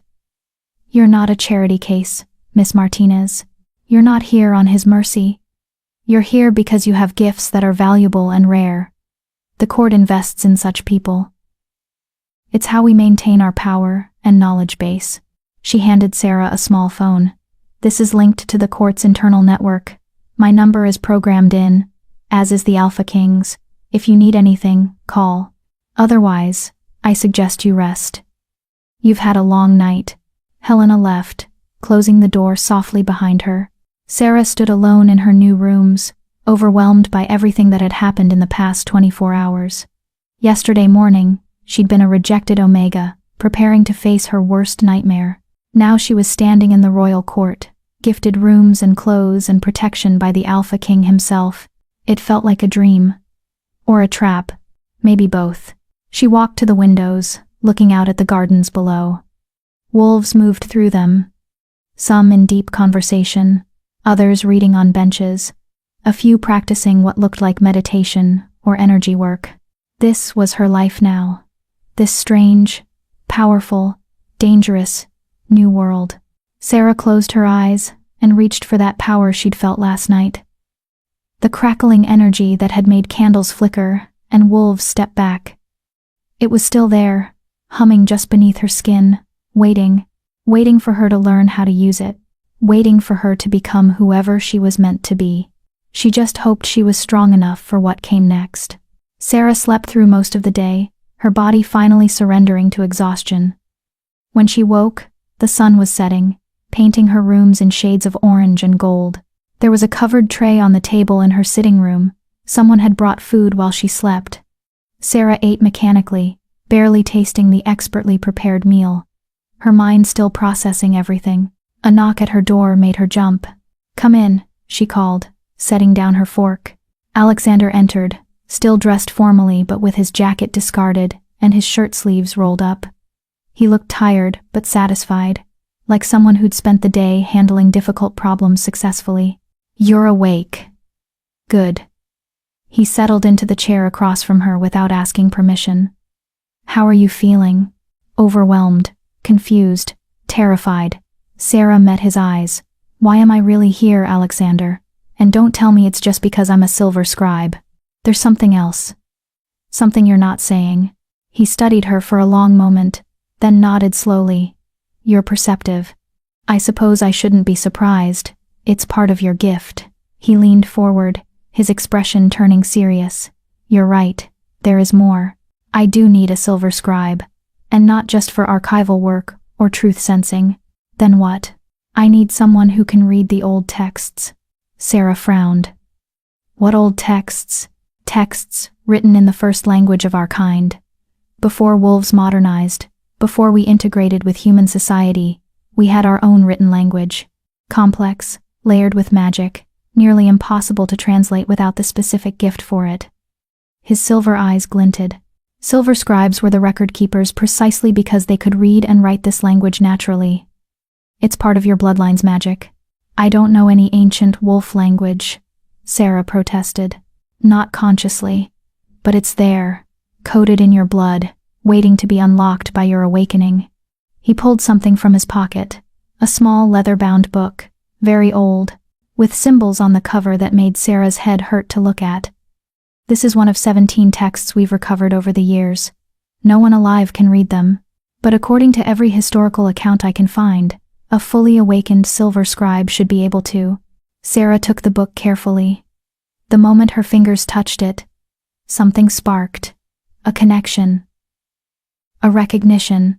The symbols on the cover shifted, and for just a moment, she could almost understand them.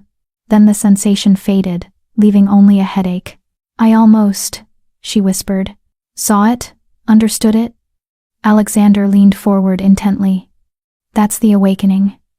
Right now, your gift is raw and undirected, but with proper training, you'll be able to read these texts as easily as I'm reading your expression right now.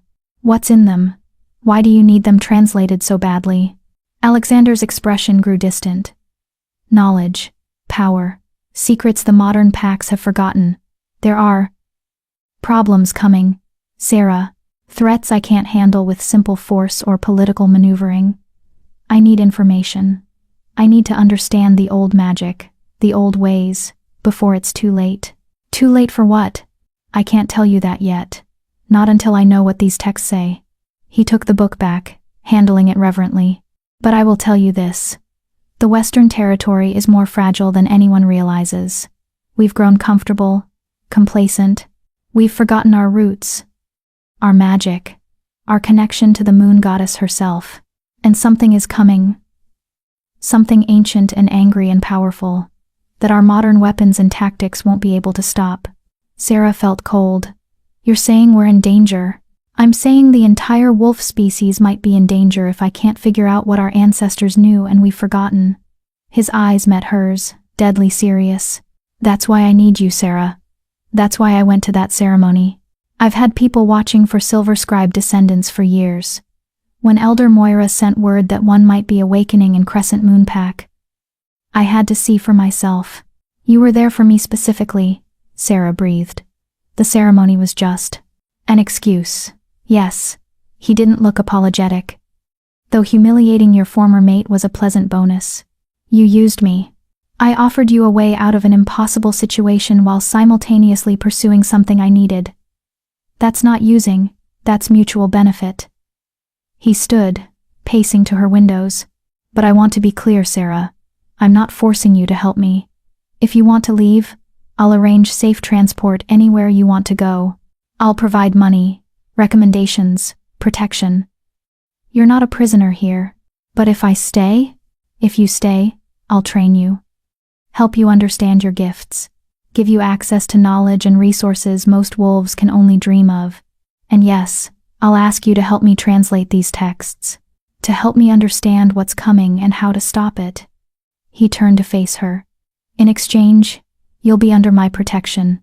No one will harm you. No one will reject or belittle you. And you'll have the freedom to become as powerful as your bloodline allows. It was a good offer. A generous offer even. But Sarah had learned to look for the catch. What happens when you don't need me anymore? When the texts are translated and your mysterious threat is handled? Alexander smiled. Something genuine and almost warm. Then you'll be a fully awakened silver scribe with knowledge and power. You'll be able to write your own future. Advisor to the Alpha King, if you want it. Scholar in your own right. Teacher for any other silver scribes who awaken. Or you can leave, start your own life somewhere, and I'll make sure you have everything you need to do it. He met her eyes. I don't believe in burning bridges with valuable people, Sarah. Help me now. And you'll have my support for life. That's the deal. Sarah looked down at her hands, thinking.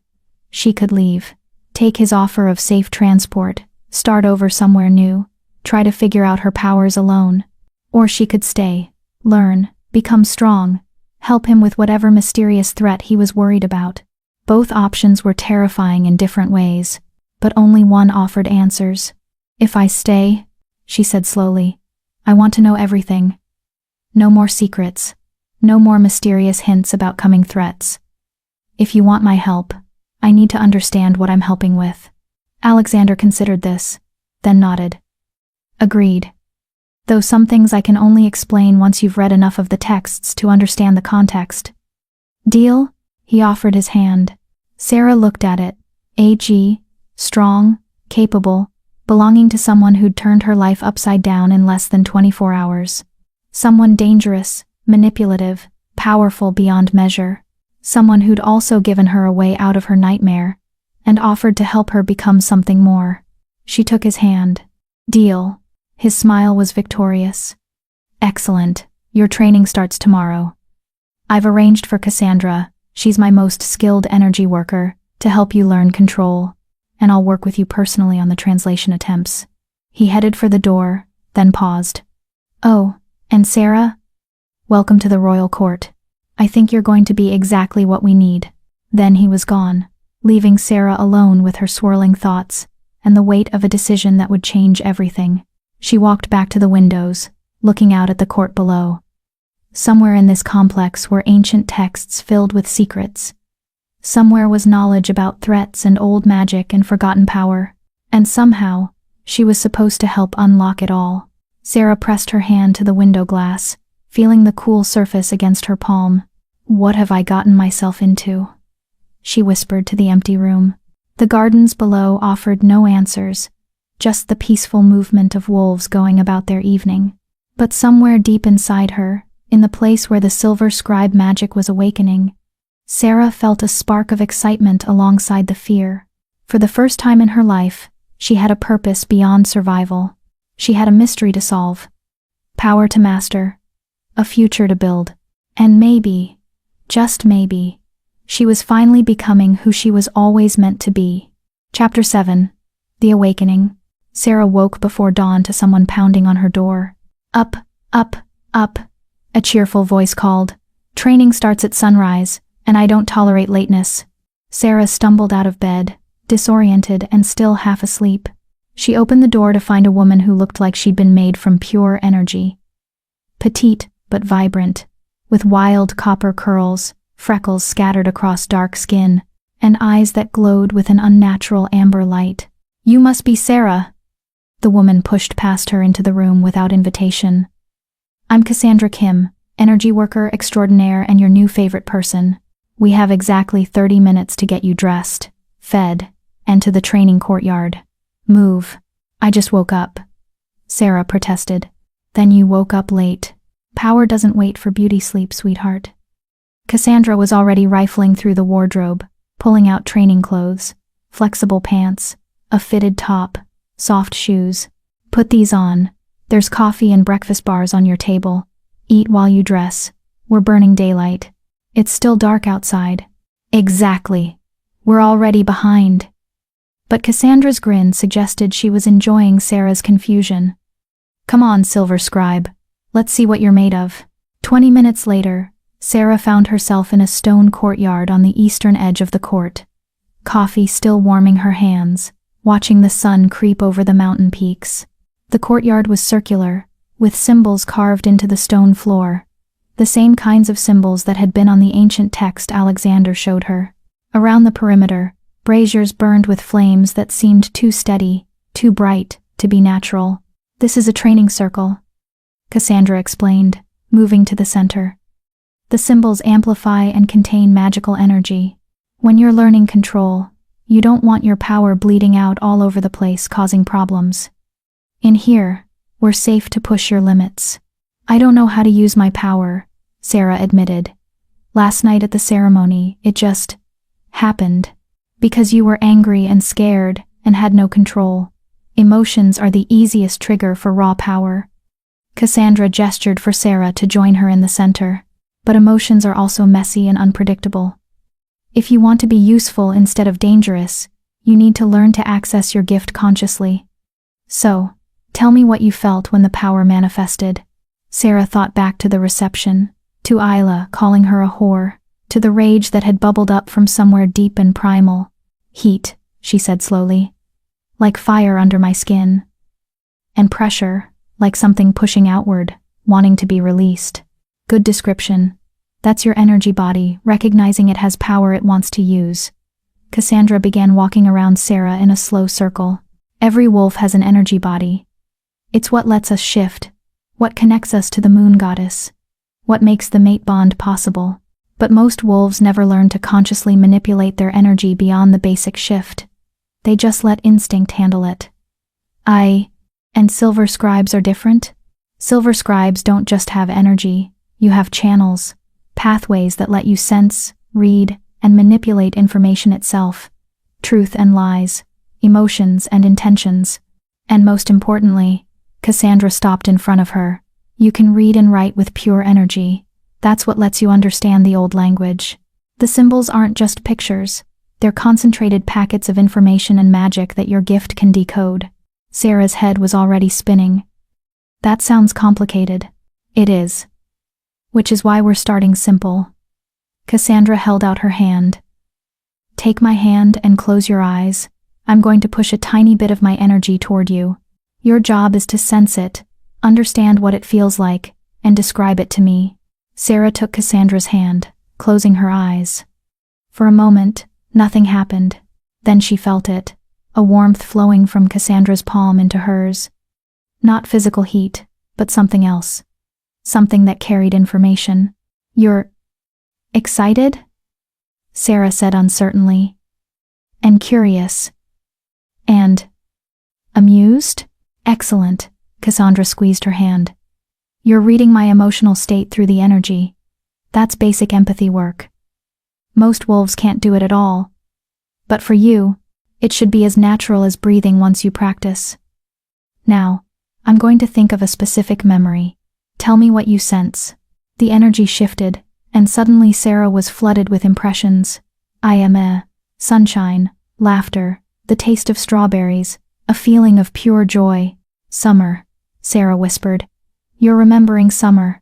Something happy. A picnic maybe? Someone you love was there. My daughter's 5th birthday, 7 years ago. Cassandra's voice was thick with emotion. That's advanced work, Sarah. You pulled a specific memory from general emotional energy. Do you understand what that means? Sarah opened her eyes. That I can read people. That you can read truth. Memory is truth. It's what actually happened, filtered through emotion and perspective. If you can sense memory, you can sense when someone's lying, when they're hiding something, when their words don't match their internal reality. Cassandra's expression grew serious. That's an incredibly powerful gift, and an incredibly dangerous one. People will fear you if they know you can read them like a book. Then why teach me? Because the Alpha King needs someone he can trust to tell him truth. And because you deserve to understand what you're capable of. Cassandra released her hand. Now, let's see if we can get you to manifest power intentionally instead of just when you're angry. The next hour was frustrating.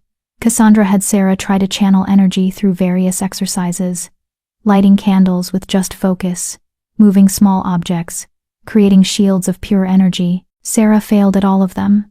"I can't do this," she said finally, exhausted and discouraged. "You're trying to force it. Power doesn't respond well to force from beginners." Cassandra sat down on the stone floor, gesturing for Sarah to join her. "Let me ask you something. Why did you agree to come here? What do you really want?" Sarah sat, thinking about the question. "I want to understand what I am. I want to be strong enough that no one can reject me or dismiss me ever again. She paused. "I want to matter." "There it is." Cassandra smiled. "That's your why. That's your anchor. When you're trying to access power, don't think about the mechanics. Think about why you need it. Think about that feeling at the ceremony when you finally stood up for yourself. Channel that." Sarah closed her eyes, remembering. The surge of power. The moment of clarity when she'd told Damien and Isla exactly what she thought. The feeling of being seen. Heat bloomed under her skin. "That's it," Cassandra said quietly. "Don't force it. Just let it flow. Now, open your eyes and look at the candle in front of you. Don't try to light it. Just push some of that warmth toward it, like offering it a gift." Sarah opened her eyes. A candle sat on the stone about 3 feet away. She focused on it, feeling the warmth in her chest, and imagined extending it outward. The candle flickered, then caught. A small flame danced to life. "I did it," Sarah breathed. "You did it," Cassandra laughed. "First day, first successful manifestation. The Alpha King is going to be insufferably smug about being right about you." They worked for another hour, Sarah practicing the basic energy manipulation until she could light candles consistently. It was exhausting. Each use of power drained her a little more, until she was shaking with fatigue. "Enough," Cassandra said finally. "You've done excellent work for a first session. Go eat, rest, and we'll continue tomorrow." Sarah stood on trembling legs. "Thank you for being patient with me. Honey, patience is my least favorite virtue. I'm just invested in seeing what you become." Cassandra's expression softened. "You've got real power in you, Sarah. Raw and unformed, but genuine. The Alpha King wasn't wrong to bring you here. Now go. You've earned a break." Sarah spent the afternoon in the library Helena had mentioned. It was magnificent.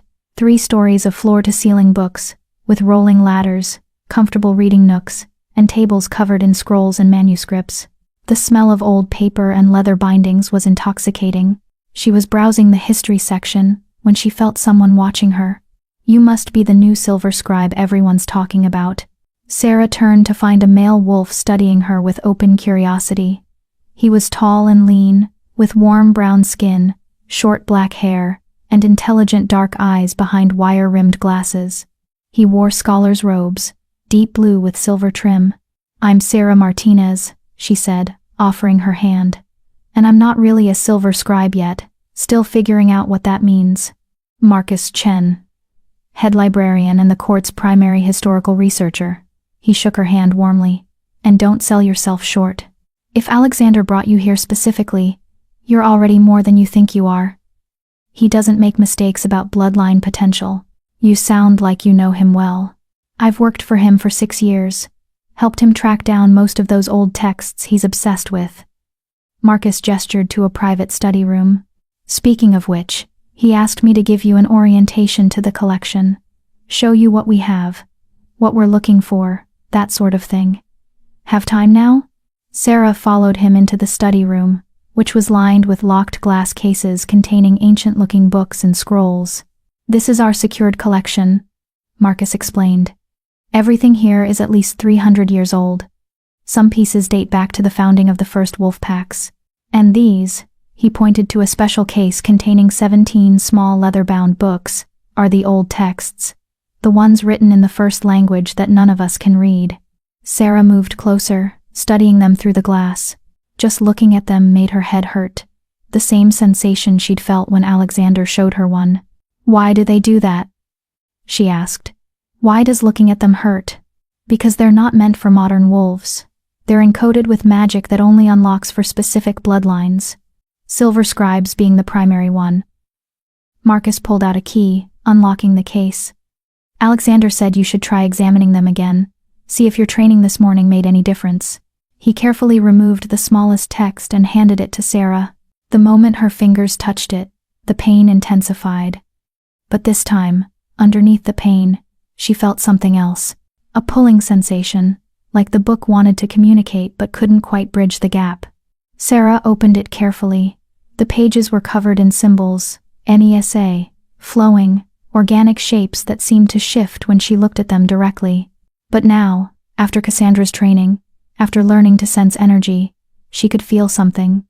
There's information here, she said slowly. I can feel it. Like pressure. Like something trying to be released. But I can't access it yet. But you can sense it. That's progress. Marcus leaned forward eagerly. What does it feel like? The information? Old. Important. And... Sarah frowned, trying to articulate the sensation. Warning. This book feels like a warning. About what? I don't know. I can't read it yet. Frustration welled up. It's right there, right at the edge of my understanding, but I can't quite grasp it. Give it time. From what Cassandra told me, you lit your first intentional candle this morning. You're not going to be reading ancient magical texts this afternoon. Marcus took the book back gently, returning it to the case. But the fact that you can sense its general purpose? That's remarkable, Sarah. Most wolves don't even get that much. A knock at the study room door interrupted them.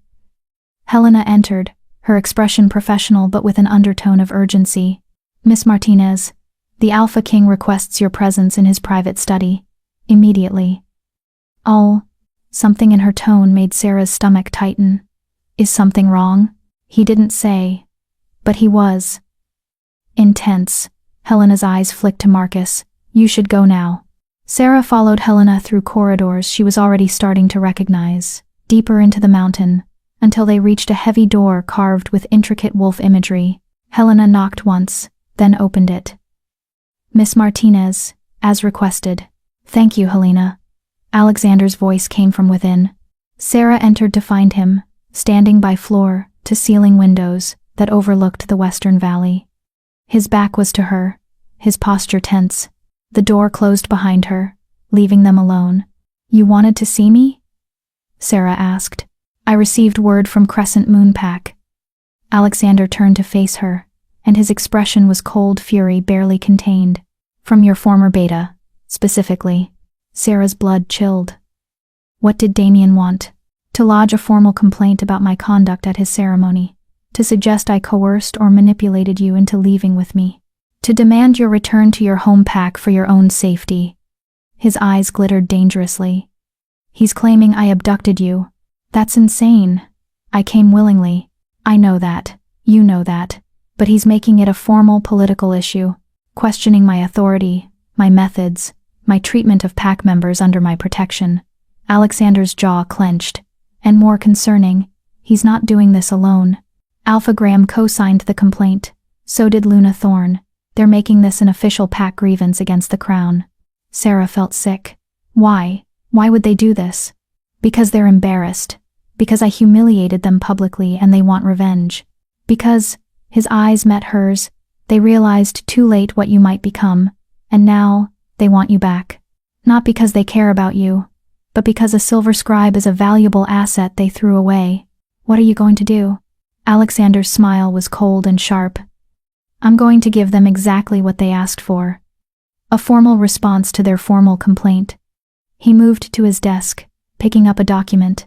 But first, I need to know something from you, Sarah, and I need you to be completely honest. Okay. Do you want to go back? If I arranged safe return to Crescent Moon, if I could guarantee they'd treat you well, would you go? Sarah didn't even have to think about it. No. Even knowing that staying here might cause political problems? That your former pack is actively trying to reclaim you? Especially knowing that. Sarah moved closer, looking him in the eye. They didn't want me when I was nothing. They don't get to claim me now that I might be something. I chose to leave. I chose to come here. That was my decision, and I'm standing by it. Something like approval flickered in Alexander's expression. Then we're going to make sure they understand that. Come here. He guided her to the desk, where an official-looking document waited. This is a formal declaration of voluntary residency at the royal court. It states that you came here of your own free will, that you're under no duress or coercion, and that you're choosing to remain as a guest and student of the crown. Your signature makes it legally binding and shuts down their complaint completely. Sarah picked up the pen. What happens if I sign this? You officially sever all formal ties with Crescent Moon Pack.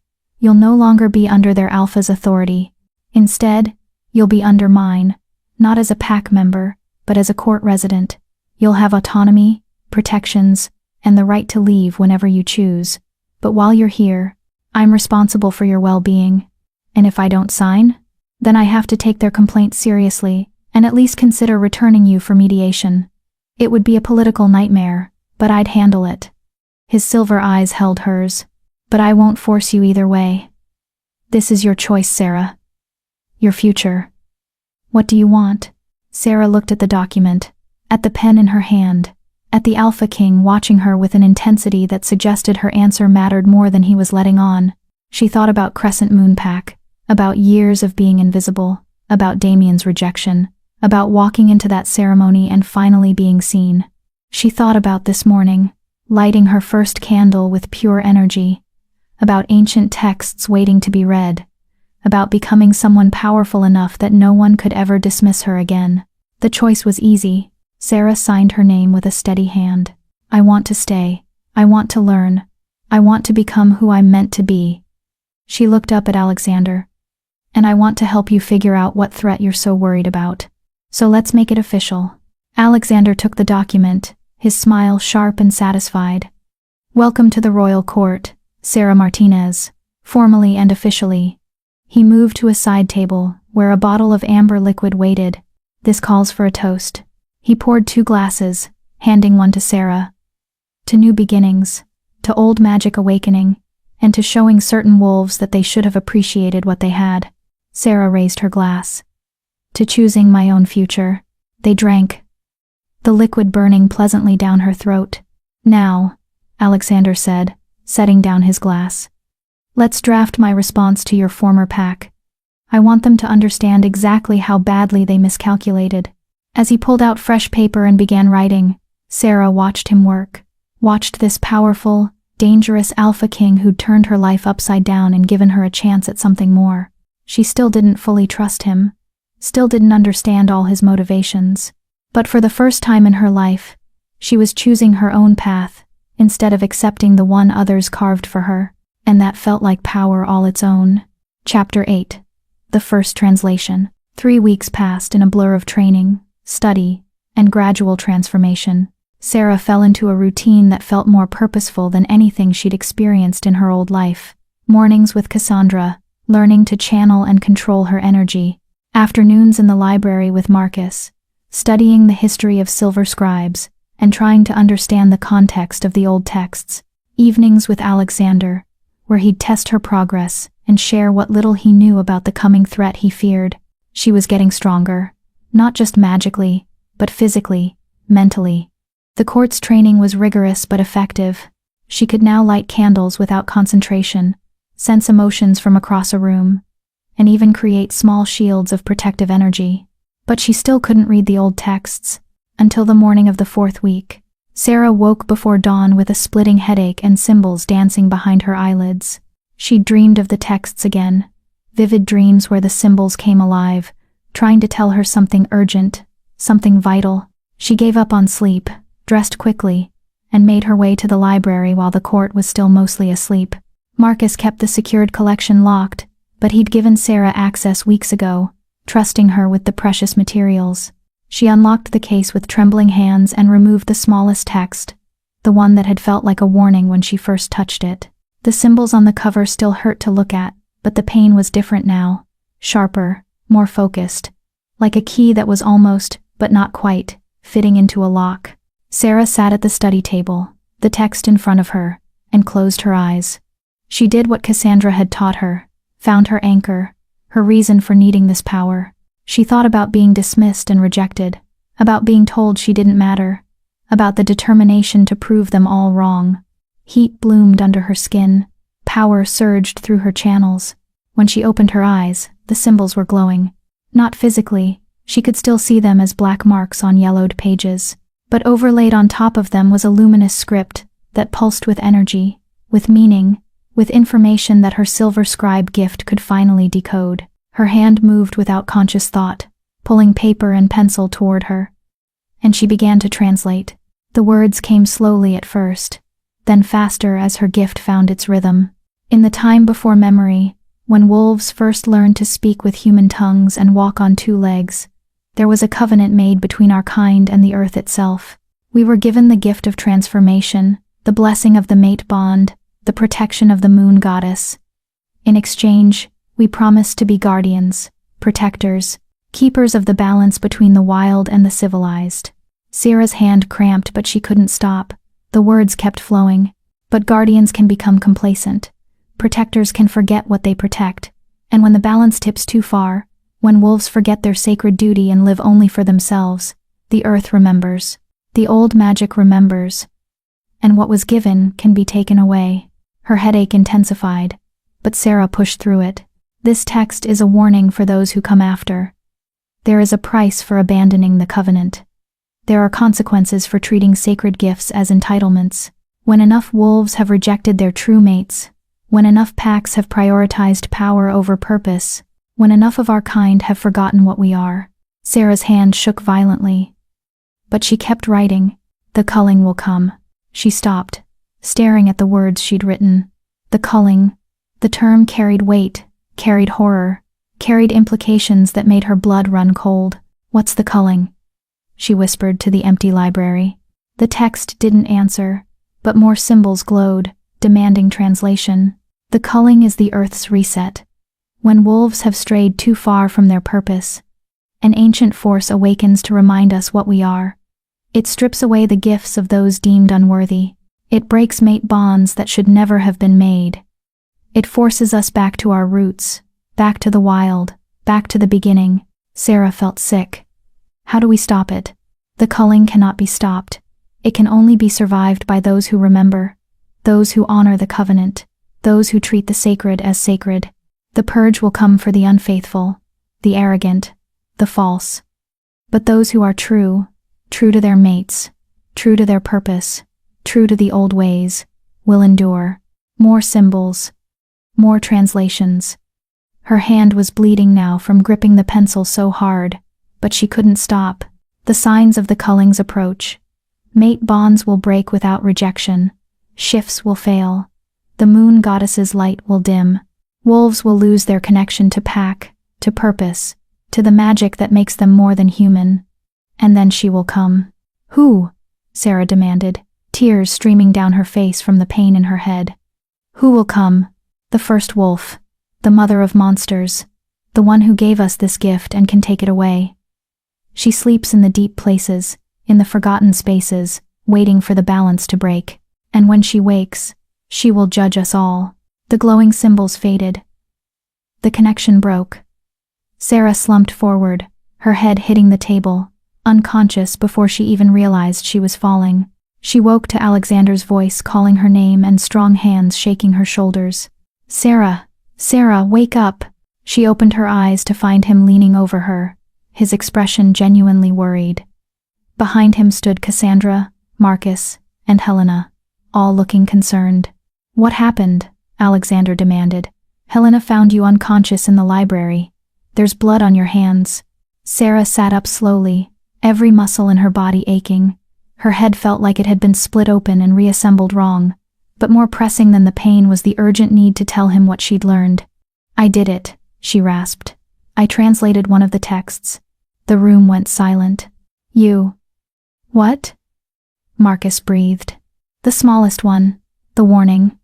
Sarah reached for the papers she'd been writing on, her hands still shaking. "It's about the culling. That's what you've been worried about, isn't it? That's the threat." Alexander took the papers, his silver eyes scanning her translation rapidly. She watched his expression shift from hope to concern to something approaching fear. "You've heard of this before," Sarah said. It wasn't a question.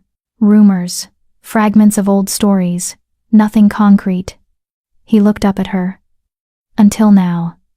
"Sarah, do you understand what you've just done? This is the first full translation of the old language in over 200 years. This is terrifying," Sarah supplied, "because that's what it feels like to me." "Necessary," Alexander corrected. "We needed to know.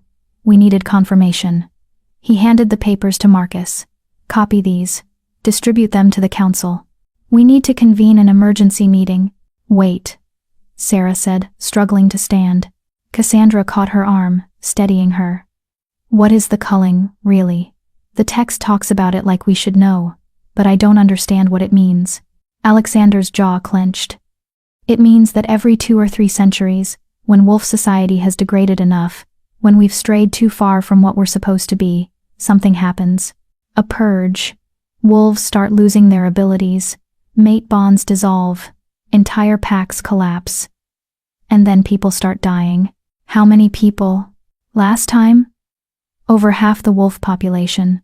His eyes were haunted. "It happened in the early 1800s. My great-great-grandfather survived it and left records. He described it as the moon goddess's judgment, a culling of the unworthy, those who'd rejected mates, those who'd abused their power, those who'd forgotten what it meant to be wolves. They lost everything. Their shifts failed, their bonds broke. They wasted away or went mad. And the ones who survived? The ones who were true, who honored their bonds, who remembered the old ways."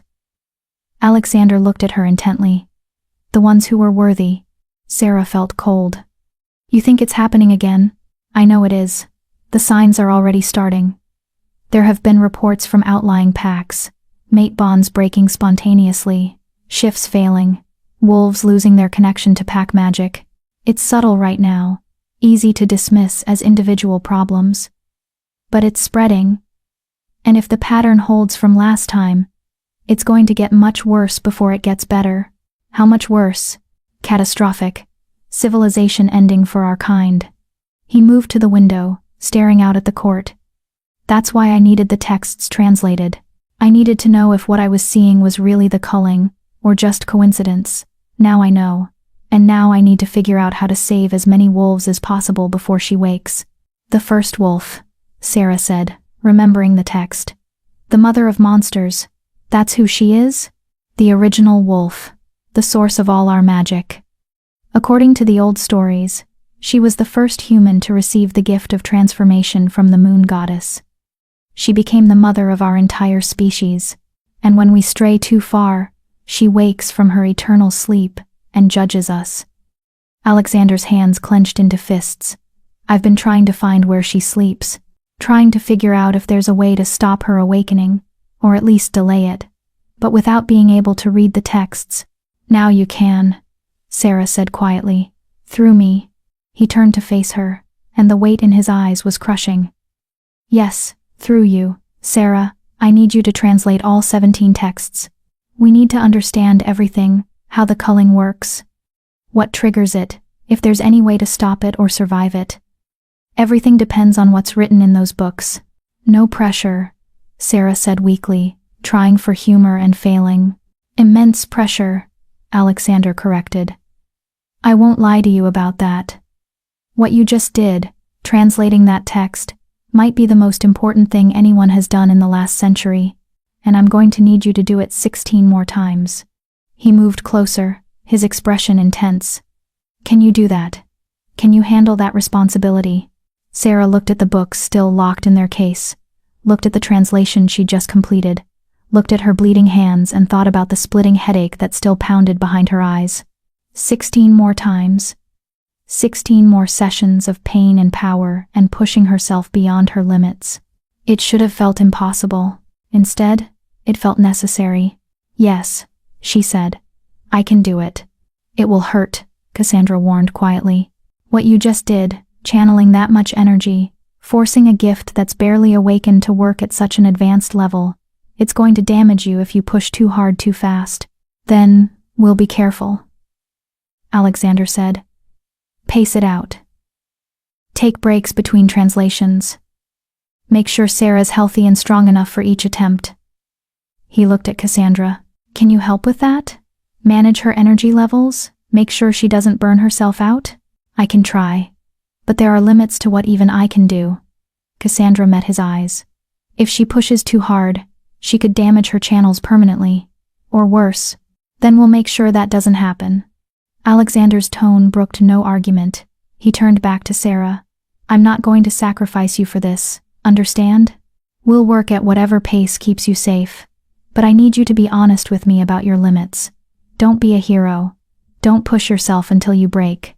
"I'm not trying to be a hero," Sarah said. "But if what you're saying is true, if half the wolf population could die if we don't figure this out, then I'm not going to hold back just to stay comfortable." Something like respect flickered in Alexander's expression, spoken like a true silver scribe. They were always the ones willing to sacrifice for the greater good. He gestured to Helena. "Get her to the healers. Make sure there's no permanent damage from this first translation. And someone bring food to her rooms. She's going to need to eat and rest." "I'm fine," Sarah protested, even as her legs threatened to give out. "You're not fine. You're exhausted and probably mildly concussed from whatever you just put your brain through." Alexander caught her before she could fall, his arms strong and steady. "Don't argue. You're brilliant and powerful and exactly what we need, but you're also still learning, and pushing yourself to collapse isn't going to help anyone." He was right, and Sarah was too tired to argue. She let Helena and Cassandra guide her out of the library, back toward her rooms, while Alexander and Marcus remained behind to discuss the implications of what she'd discovered. As they walked through the corridors, Sarah's mind kept returning to the translation, to the words she'd written in her own shaking hand. "The culling will come for the unfaithful, the arrogant, the false." She thought about Damien, about Isla, about all the wolves who treated mate bonds like business transactions and sacred gifts like entitlements. Were they going to die? Were they going to lose everything? And more terrifying, was Sarah somehow responsible for saving them, even after everything they'd done to her? The healers were efficient and thorough, checking her energy channels, treating the minor bleeding in her hands, giving her something that dulled the headache to a manageable throb. They declared her physically fine but magically exhausted, prescribing rest and rich food to rebuild her energy reserves. By the time they left, Sarah was alone in her rooms with a tray of food she was too anxious to eat. A knock at her door made her look up. "Come in," she called, expecting Helena or maybe Cassandra with more instructions. Instead, Alexander entered, carrying 2 glasses of wine and looking more tired than she'd ever seen him. "I thought you might want company," he said, offering her one of the glasses. "And maybe an explanation about what happens next." Sarah took the wine gratefully. "What does happen next?" "I'm calling a territory-wide council meeting, all 30 packs under my rule. I'm going to tell them what you discovered. Warn them about the culling. Give them a chance to prepare." He sat down across from her, his usual confidence dimmed by exhaustion. "And I'm going to ask them to start honoring the old ways again. Stop treating mate bonds like political tools. Stop forgetting what we are." "Will they listen?" "Some will. Some won't. Some will think I'm insane for believing ancient prophecies and warnings written in dead languages." His smile was bitter. "But I have to try.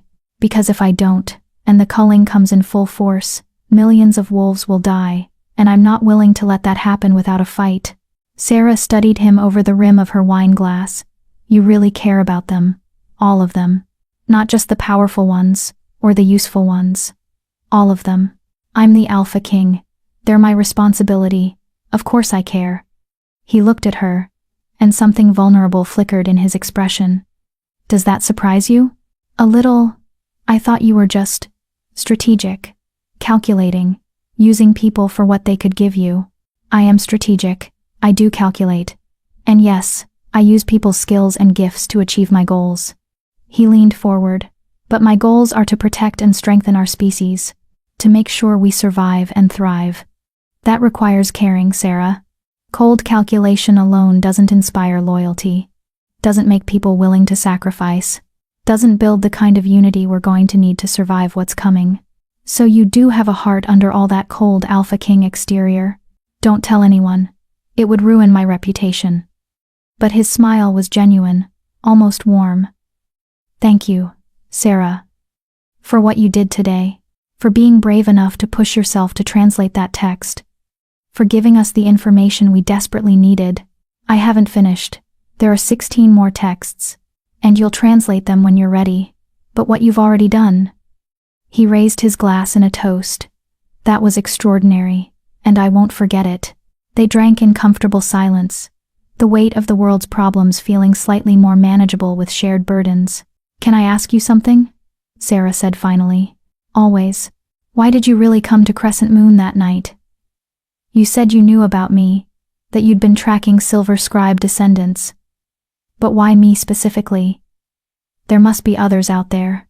Alexander was quiet for a long moment.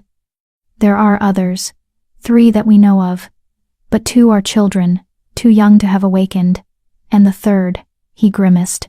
Let's just say he has no interest in helping anyone but himself. When Elder Moira sent word that you were showing signs of awakening, that your rejection might have triggered your gifts, I had to see for myself. And I found exactly what I needed.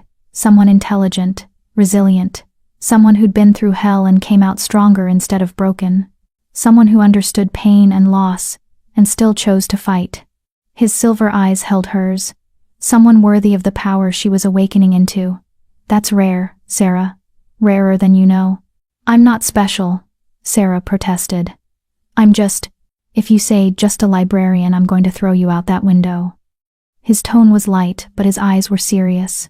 You're a silver scribe who translated a text that's been unreadable for 2 centuries. You're a wolf who walked into her worst nightmare with her head high. You're someone who's stronger than she believes, and more important than she understands. So stop diminishing yourself. It's beneath you. Sarah felt tears prick her eyes. When was the last time someone had spoken to her like that? Like she mattered? Like she was valuable not for what she could do for them, but for who she was? Thank you, she whispered. Don't thank me. Just keep being yourself. He stood, moving toward the door. Rest tonight. Tomorrow we'll start planning the next translation. But for now, let yourself breathe. You've earned it. He left, and Sarah sat alone with her wine and her thoughts, and the weight of knowing that the fate of their entire species might rest on her ability to read ancient books. No pressure at all. She looked out at the gardens below, at the wolves moving through their evening routines, completely unaware that their world was about to change. The culling was coming. And somehow, Sarah Martinez, the rejected Omega, the plain library wolf, the one nobody had ever thought mattered, was the key to surviving it. Life, she thought with dark humor, had a twisted sense of irony. Chapter 9. The Council. 2 weeks later, the royal court was transformed into a nerve center of political power. Alphas arrived from all 30 packs in the Western Territory, bringing their betas, lunas, and key advisors. The court's great hall, usually reserved for state ceremonies, was converted into a massive council chamber, with seats arranged in a semicircle facing a raised platform where Alexander would address them. Sarah watched the arrivals from her window, her stomach twisting with anxiety. You don't have to attend, Cassandra said from behind her. She'd come to help Sarah prepare, though Sarah wasn't sure what preparation could possibly be enough for this. Alexander can present the translation without you there. He shouldn't have to. Sarah turned from the window. I'm the one who translated it. I should be there to answer questions, to defend what I found. You know they're going to challenge you, question your credentials, suggest you made mistakes, or that Alexander is manipulating you for political gain. Cassandra's expression was worried. Some of these alphas are old school. They don't like change. don't trust prophecies, and definitely don't appreciate being told their way of life is causing a supernatural catastrophe. Then they're going to be very unhappy with what I have to say. Sarah moved to the wardrobe, pulling out the outfit Helena had selected, formal but not ostentatious, in deep midnight blue, that matched the dress she'd worn to the ceremony. I'm not going to hide, Cassandra. Not anymore. Cassandra smiled, pride evident in her expression. Good. Because hiding that power of yours would be a waste. She moved to help Sarah with her hair, arranging it in an elegant style that looked effortless but professional. Just remember, you're not trying to convince everyone. You're just trying to plant seeds of truth. Some will listen, some won't, but the ones who matter will hear you. An hour later, Sarah found herself standing in the wings of the great hall, watching the alphas take their seats. The energy in the room was electric, anticipation mixed with skepticism, mixed with curiosity about why the Alpha King had called this unprecedented gathering. Marcus appeared beside her, his usual scholarly calm replaced with nervous energy. I've prepared copies of your translation for distribution. Alexander wants everyone to read your exact words, see your methodology, understand that this isn't just speculation. What if they don't believe it? Then we'll have to convince them, or watch them suffer the consequences when the culling accelerates. Marcus's expression was grim. I've been researching the last culling, reading first-hand accounts from survivors. Sarah, it was horrible. Wolves going mad as their connection to pack magic severed. Families torn apart as mate bonds dissolved. Entire bloodlines ending because shifts failed at critical moments. If even half of what happened last time happens again, he didn't need to finish. Sarah understood the stakes. Alexander strode past them toward the platform, and Sarah felt the shift in his energy. This wasn't the somewhat relaxed male who'd shared wine in her rooms or patiently explained translation methodology. This was the Alpha King in full power, commanding, authoritative, radiating dominance that made every wolf in the room instinctively straighten. He took his place at the center of the platform, and the hall fell silent. Alphas of the Western Territory, he began, his voice carrying easily through the vast space. I've called you here because we face a threat unlike any in our lifetimes. A threat that doesn't care about pack politics or territorial disputes or personal ambitions. A threat that will judge us all, and find many of us wanting. Murmurs rippled through the crowd. Several alphas exchanged skeptical glances. 3 weeks ago, I brought a silver scribe to the royal court. The first one to fully awaken in over 2 centuries. And with her gifts, we've been able to translate texts that have been unreadable since the early 1800s. Texts that contain warnings about a phenomenon called the culling. More murmurs, louder now. Sarah recognized Alpha Graham from Crescent Moon in the 3rd row, his expression dark with what looked like anger and embarrassment. The culling is a supernatural purge that occurs when wolf society has degraded too far. When we've forgotten our sacred duties. When we've treated mate bonds as political tools rather than divine gifts. When we've become more concerned with power than purpose. Alexander's eyes swept the room. And according to the texts, according to the signs I've been tracking, it's happening again, right now. A male alpha stood up, large, aggressive-looking, with a scar across his face. With respect, Alpha King, this sounds like superstitious nonsense. Old wives' tales meant to scare young wolves into obedience. The culling is a myth. Is it Alpha Stone? Alexander's tone was cold. Then how do you explain the 3 mate bonds in your pack that dissolved spontaneously in the last 6 months? Or the 4 wolves who've reported shift failures? Or the general sense of disconnection your pack members have been experiencing? Alpha Stone paled. How do you know about that? Because I've been tracking it, across all 30 packs, and the pattern is consistent and accelerating. Alexander gestured, and Marcus moved forward with stacks of documents. You're all receiving copies of the translated text, along with data I've compiled on supernatural anomalies across the territory. Read it, study it, and then tell me I'm being superstitious. As the documents were distributed, Sarah watched the alphas' reactions. Some read with growing concern, others with obvious skepticism. A few looked genuinely frightened. Then Alpha Graham stood, and Sarah's stomach dropped. Alpha King, I have questions about this translation you're relying on so heavily. Ask them. Who is this silver scribe? What are her credentials? How do we know she didn't simply mistranslate or misinterpret what she found?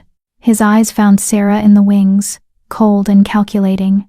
How do we know you're not using some conveniently timed prophecy to consolidate more power? The accusation hung in the air like poison. Alexander's expression went deadly calm. Are you questioning my integrity, Alpha Graham? I'm questioning the foundation of your claims. You're asking us to believe that wolf civilization is ending based on the translation of one inexperienced wolf whose gifts only awakened recently. Graham's tone was carefully respectful, but his meaning was clear. Perhaps we should hear from this translator directly, let her explain her methods, answer our questions, prove she knows what she's doing. It was a trap, and everyone knew it. Graham wanted to discredit Sarah, to make her look incompetent or manipulated, thereby discrediting everything Alexander was trying to warn them about. But it was also an opportunity. Before Alexander could respond, Sarah stepped out of the wings onto the platform. The murmurs grew louder.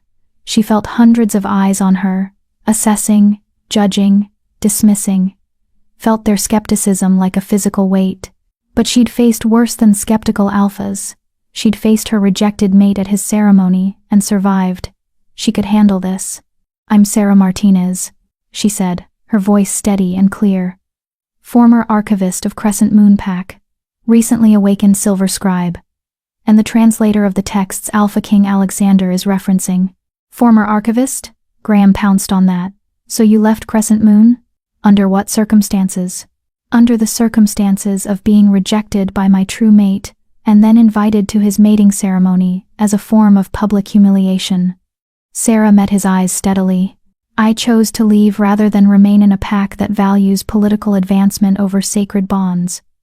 Which, coincidentally, is exactly the kind of behavior the texts warn leads to the culling. Gasps rippled through the hall. Several alphas looked uncomfortable. Mate rejection was shameful, but usually kept quiet. Sarah had just aired it in front of the entire territory leadership. Your personal drama isn't relevant, Graham began. It's entirely relevant, Sarah interrupted. Because mate rejection is one of the primary triggers for the culling. The texts are explicit about this. When wolves treat the moon goddess's gift as disposable, when they reject true mates for more suitable partners, when they prioritize bloodlines and politics over sacred bonds, that's when the balance breaks. That's when she wakes. She? An alpha in the back called out. Who is she? The first wolf, the mother of monsters, the source of all our magic. Sarah felt power rising in her as she spoke, her gift responding to her conviction. According to the texts, she was the first human to receive the transformation gift from the moon goddess. She became the mother of our entire species, and when we stray too far from our purpose, she judges us, strips away the gifts from those deemed unworthy, forces us back to our roots through pain and loss and death. The hall had gone completely silent. Even the skeptics were listening now, caught by something in Sarah's voice, truth, perhaps, or power, or simply the weight of ancient knowledge finally spoken aloud. I know many of you think this is myth, Sarah continued, but I've read the warnings written by our ancestors. I've felt the weight of their fear and their desperate hope that future generations would be wiser. And I'm telling you, we haven't been. We've repeated their mistakes. And now we're going to pay the same price they did, unless we change. Change how? An alpha asked. What are we supposed to do differently? Honor the mate bond, above all else. Stop rejecting true mates for political gain. Return to the old ways of pack life. Not the surface traditions, but the deeper purpose of being guardians and protectors. Reconnect with the wild, with the moon goddess, with the covenant our ancestors made. Sarah's voice rang with conviction. And most importantly, acknowledge what we've become and commit to being better. That's a lot of demands based on one translation, Graham said coldly. How do we know you're even reading those texts correctly? Maybe your gift isn't fully developed. Maybe you're making mistakes. She's not, Alexander said, his voice cutting through the skepticism like a blade. I've had her work verified by every method available. The translation is accurate, and even if you don't believe in ancient prophecies, believe in the data. Believe in the mate bonds dissolving across the territory. Believe in the shift failures. Believe in the evidence right in front of you. Or, a new voice rang out, sharp and mocking. Believe that you're using fear to control us. A woman stood in the back row, tall, elegant, with silver hair and eyes like chips of ice. Luna Thorne, Isla's mother. Luna Thorne, Alexander acknowledged coolly. You have something to add? I have a question about motives. She moved toward the center aisle, commanding attention.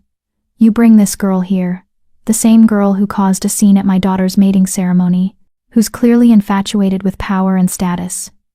And suddenly she's translating ancient prophecies that conveniently require us all to defer to your authority? It's quite a coincidence. It's not a coincidence, it's correlation, Sarah said before Alexander could respond. And I'm not infatuated with anything except staying alive. Luna Thorne, your daughter mated my rejected mate. You were there when I was publicly humiliated. You know exactly what kind of treatment led me to leave. So don't stand there and pretend this is about manipulation when your pack was perfectly happy to abuse me until I became useful. Luna Thorne's expression tightened. How dare you? How dare I speak truth? Sarah felt her power rising, crackling in the air around her. The candles in the hall flickered. That's what silver scribes do, Luna. We speak truth, even when it's uncomfortable. Even when powerful people don't want to hear it. Your pack rejected sacred bonds for political advancement. Mine did too. And now we're all going to suffer the consequences unless we stop. The lights flickered more violently. Sarah felt her gift reaching out, touching the wolves in the hall, sensing their truths, their lies, their hidden fears. There are 17 wolves in this room who have rejected true mates, she said, the words coming from somewhere deep and ancient. 32 who've broken mate bonds for political reasons. 47 who've treated sacred gifts as transactions. You can deny the culling all you want, but you know what you've done. You know what we've all done. And deep down, you're afraid, because you know this is real. The silence was absolute. Sarah could feel them. Their fear, their anger, their reluctant recognition that she was right. Then Alpha Stone stood again. Prove it. If you're really a silver scribe with all these gifts, prove you can read us. Tell us something you couldn't possibly know. It was dangerous, invasive. But Sarah felt the truth singing in her blood, demanding to be spoken. She looked at Alpha Stone and let her gift unfold. You rejected your true mate 20 years ago because she was human. Married a wolf from a strong bloodline instead. You have 3 children who you love. But you dream about the human every night. Wonder what your life would have been like if you'd been brave enough to choose love over duty. And you're terrified that the culling will take everything from you as punishment for that cowardice. Alpha Stone staggered like she'd struck him. Several alphas near him looked shocked. How did you? He whispered. Because I can read truth, Sarah said quietly. Because I can sense what you hide from everyone else. And I'm telling you, the culling doesn't care about your reasons or your justifications. It only cares about your choices. And right now, we've all made choices that are bringing judgment down on our heads. She turned back to the full assembly. I don't want to see wolves die. I don't want to watch our civilization collapse. But it will, if we don't change. The texts are clear. The signs are visible. The culling is coming. We can either prepare for it and try to survive with our honor intact, or we can deny it until it's too late. Your choice. Alexander moved beside her, his presence solid and supportive. The choice is yours, Alphas. Believe the warnings, and adjust your behavior, or don't. But when mate bonds start breaking in your packs, when your wolves lose their shifts, when the magic you've taken for granted starts failing, remember this moment. Remember that you were warned, and remember that you chose to ignore it. He gestured to Marcus. You all have copies of the translation. Study them, discuss them with your packs, and when you're ready to take this seriously, my door is open. But I won't waste time arguing with those who prefer comfortable lies to uncomfortable truths. This meeting is adjourned. The dismissal was abrupt and absolute. Alphas stood, some looking shaken, others angry, a few genuinely contemplative. But they were leaving, heading back to their packs, carrying Sarah's words and warnings with them. Whether they'd listen was another question entirely. As the hall emptied, Sarah felt her power drain away, leaving her exhausted and shaking. Alexander caught her elbow, steadying her. "You were magnificent," he said quietly. "Terrifying and brilliant and exactly what we needed. I think I just made a lot of enemies. You made them see truth. Some will hate you for it. Others will respect you. But all of them will remember." He guided her off the platform. "Come on. You need rest and food, and probably a strong drink." They were almost to the exit when a voice stopped them. "Sarah." She turned to find Damien standing there, looking uncomfortable and desperate. Behind him, keeping her distance, was Isla, her expression cold fury. "What do you want, Damien?" Sarah asked, too tired for games. "I need to talk to you. About what you said. About rejected mates being targeted by the culling." He glanced at Alexander nervously. "Privately? No," Alexander said flatly. "Please," Damien's voice cracked. "Sarah, if what you said is true, if I'm going to be punished for rejecting you, is there a way to fix it, to make it right?" Sarah stared at him, at this male who'd rejected her publicly, who'd invited her to his mating ceremony to humiliate her, who'd only realized her value when someone else claimed her. "You want to know if you can undo your rejection? Make amends and avoid consequences?" She laughed bitterly. "That's not how it works, Damien. The culling doesn't care about your last-minute regrets. It cares about your choices. You chose power over sacred bonds. You chose Isla over your true mate. And now you get to live with that choice. But I made a mistake. I see that now. You see it now because you're scared, not because you actually understand what you did wrong." Sarah felt surprisingly calm. "The culling is coming for wolves like you, Damien, not because the moon goddess is cruel, but because you treated her gifts like garbage, and no amount of begging is going to change that." She turned away. Done with him. Done with his regret that came too late and meant too little. "I'm sorry," Damien called after her. "Sarah, I'm truly sorry. For everything." She paused, looking back one last time.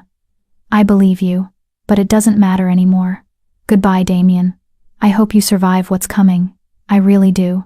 But whether you do or not isn't my problem anymore." Then she let Alexander guide her away, leaving her past behind once more, walking toward a future that was terrifying and uncertain but entirely hers to shape. The culling was coming. But Sarah Martinez wasn't going to face it as a victim or a rejected mate. She was going to face it as a silver scribe who'd found her power. And that made all the difference. Chapter 10. The First Wave. The culling didn't wait for wolves to prepare. 3 days after the council meeting, reports began flooding in from across the territory. Not the scattered incidents that had been easy to dismiss. This was systematic, undeniable, and accelerating. The Silver Pine Pack reported 7 mate bonds dissolving overnight. Wolves who'd been perfectly bonded woke up feeling nothing, the connection severed as cleanly as if they'd been formally rejected. By midday, 2 of those wolves were dead, their bodies simply giving up without the bond to anchor them. The Riverbend Pack lost their entire council of elders when 5 of them failed to shift during the full moon ceremony. They died in agony as their bodies tried and failed to complete the transformation. The Moonstone Pack's Alpha contacted Alexander in a panic. Half his warriors had lost the ability to sense pack bonds. They couldn't feel their connection to their packmates anymore, couldn't find each other through the magical links that made coordinated defense possible. And those were just the first reports. Sarah sat in Alexander's war room, a space she'd never seen before, deep in the mountain, where strategy and crisis management happened, and watched him coordinate responses. Maps covered the walls, marked with red pins showing affected packs. Phones rang constantly. Messengers arrived and departed with updates. It was chaos, organized, but overwhelming. Crescent Moon Pack is reporting incidents too, Helena said, reviewing the latest messages. Multiple bond dissolutions, 3 shift failures. Their healers are overwhelmed. Sarah felt a twist of concern despite everything. Maya was still there. Celeste. Elder Moira. Wolves who'd been kind to her when most hadn't. What about casualties? She asked quietly. Helena consulted her notes. 2 deaths so far, both from bond dissolution. And they're requesting aid, medical supplies, energy workers, anyone who might be able to help stabilize the affected wolves. Send what they need, Alexander said without hesitation. Whatever our differences with Alpha Graham, his pack members don't deserve to die for his mistakes. He looked exhausted. Sarah knew he'd been working non-stop since the council meeting, trying to coordinate responses, trying to help packs prepare, trying to convince the skeptical alphas that this was real. Now, no one was skeptical anymore. We need more information, Marcus said from his position surrounded by books and scrolls. The first text warned us this was coming, but it didn't tell us how to stop it, or who will survive. We need to translate more texts, figure out if there's a pattern to who gets affected first, who survives, what we can do to protect ourselves. All eyes turned to Sarah. She felt the weight of their expectation, their hope, their desperate need for answers. I'll try, she said, but the first translation took everything I had. I don't know if I'm strong enough yet for another one. You have to be, Alexander said flatly. Then his expression softened. I'm sorry. That's not fair. But Sarah, people are dying. More will die. If there's any chance those texts contain information that could save them, we need it. Now. He was right. She knew he was right. Give me an hour to prepare, she said. Cassandra, I'll need your help managing the energy flow. And Marcus, choose which text you think is most likely to contain survival information. They sprang into action, grateful to have something concrete to do. An hour later, Sarah sat in the secured library with the second text open before her. Marcus had chosen carefully. This one was slightly larger than the first, and from what little context they could gather from marginal notes. It dealt with preservation of the worthy, exactly what they needed. Cassandra sat behind her, hands on Sarah's shoulders, feeding steady streams of energy into her channels to support the work. Remember, if it gets too painful, stop. We need you alive and functional, not burned out. I'll be careful. Sarah closed her eyes, found her anchor, the need to protect, to help, to use this gift for something meaningful, and let her power rise. The symbols began to glow. She opened her eyes and started translating. The culling is not mercy, but it is not random cruelty either. The mother judges with ancient laws, and those laws favor truth above all else. To survive her judgment, one must be true. Sarah's hand moved across the paper, transcribing as fast as she could read. True to one's mate, those who honor sacred bonds will find them strengthened, not severed. Those who have rejected true mates or chosen false bonds will lose everything, no exception, no mercy. True to one's pack, alphas who lead with wisdom and care will keep their connection to pack magic. Those who rule through fear or greed will find their authority stripped away. Betas and warriors who serve with honor will maintain their strength. Those who abuse power will lose it. True to one's nature, wolves who embrace their dual nature, who walk comfortably between human civilization and wild instinct, will survive. Those who have forgotten how to be truly wolf will lose the gift of transformation. Her head was starting to pound, but Sarah pushed through. This was too important. True to the covenant, above all, the mother judges based on whether we remember our sacred duty. We are not merely predators given human form. We are guardians, protectors.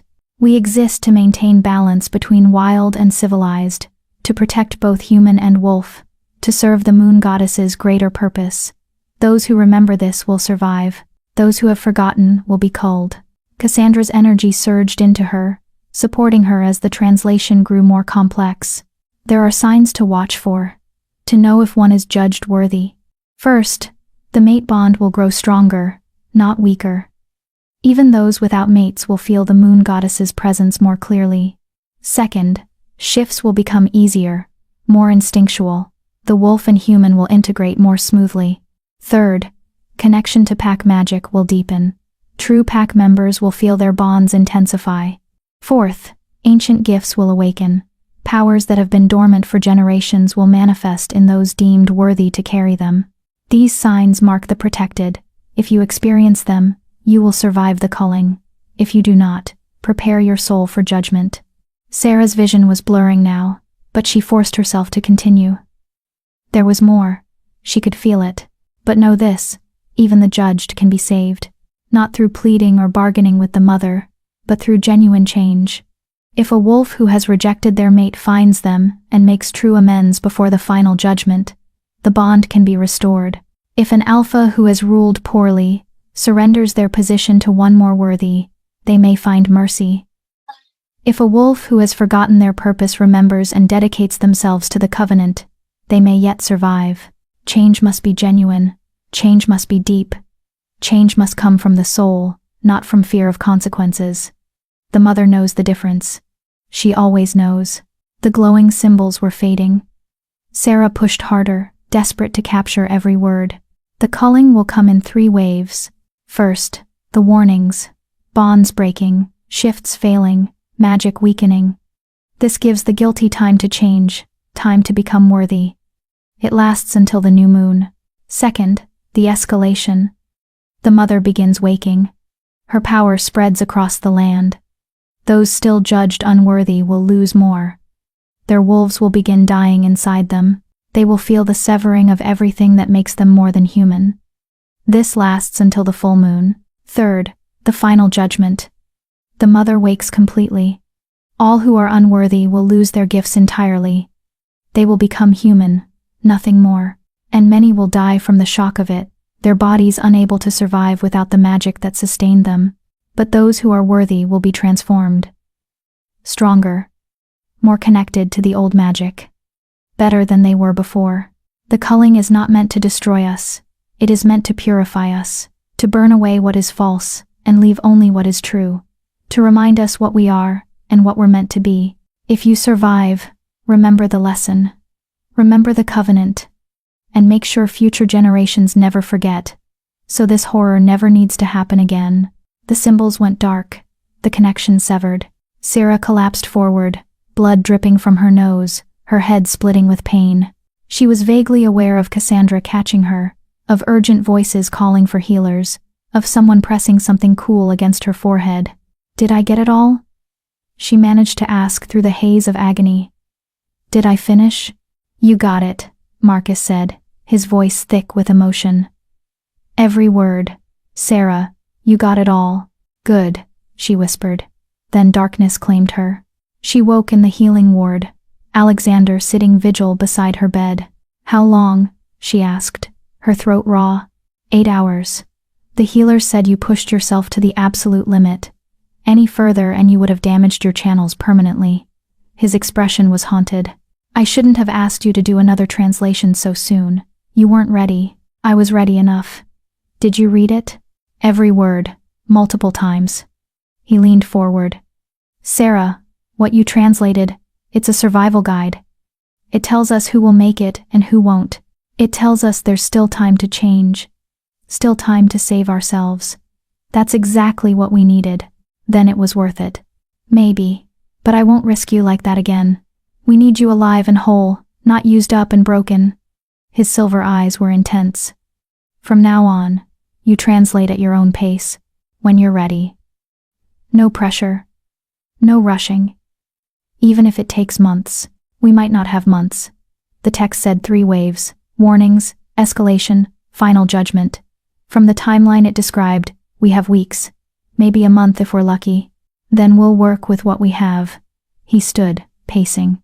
I've already started distributing copies of both translations to every pack. Some are taking it seriously, making changes, trying to honor their bonds, reconnecting with the old ways. Others, he grimaced, others are still in denial, or think they can bargain with the moon goddess, or are so far gone that change is impossible for them. What about Crescent Moon? Alpha Graham is trying. He's ordered all wolves in forced matings to separate and seek their true mates if possible. He's trying to return to more traditional pack structures, whether it's enough, or whether it's genuine. Alexander shrugged. That's for the mother to judge. A thought occurred to Sarah, cold and unsettling. The text said those who are judged unworthy will become fully human, lose their wolves entirely. Alexander, that's not just losing magic. That's losing part of their soul. The wolf is. It's integral to who we are. Even I know that, and mine was dormant most of my life. I know. His voice was heavy. I've been trying not to think about it. Thousands of wolves across the territory, maybe more, are going to lose everything that makes them who they are. They'll survive physically, but mentally, spiritually, they'll be destroyed. Can we save them? Is there really time for them to change genuinely enough? For some, maybe. For others. He met her eyes. The text was clear. The change has to be real. Deep. Soul level. You can't fake that kind of transformation, can't perform it out of fear. It has to come from genuine realization and commitment. So we're just going to watch them die? Watch them lose everything? We're going to give them every chance we can. But Sarah, some wolves are too far gone, too committed to power and politics and false bonds to change in time. We have to accept that, and focus on saving the ones who can be saved. It was pragmatic, logical, and it made Sarah's heart ache. What about my old pack? She asked quietly. Damien, Isla, Alpha Graham. Do you think they can change in time? I don't know. Graham seems to be trying genuinely. Damien. Alexander's expression turned complicated.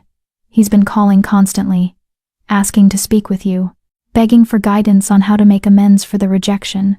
I don't want to talk to him. I know.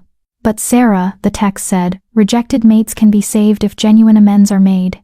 If Damien is sincere, if he's truly changed and not just scared, then maybe there's a chance for him.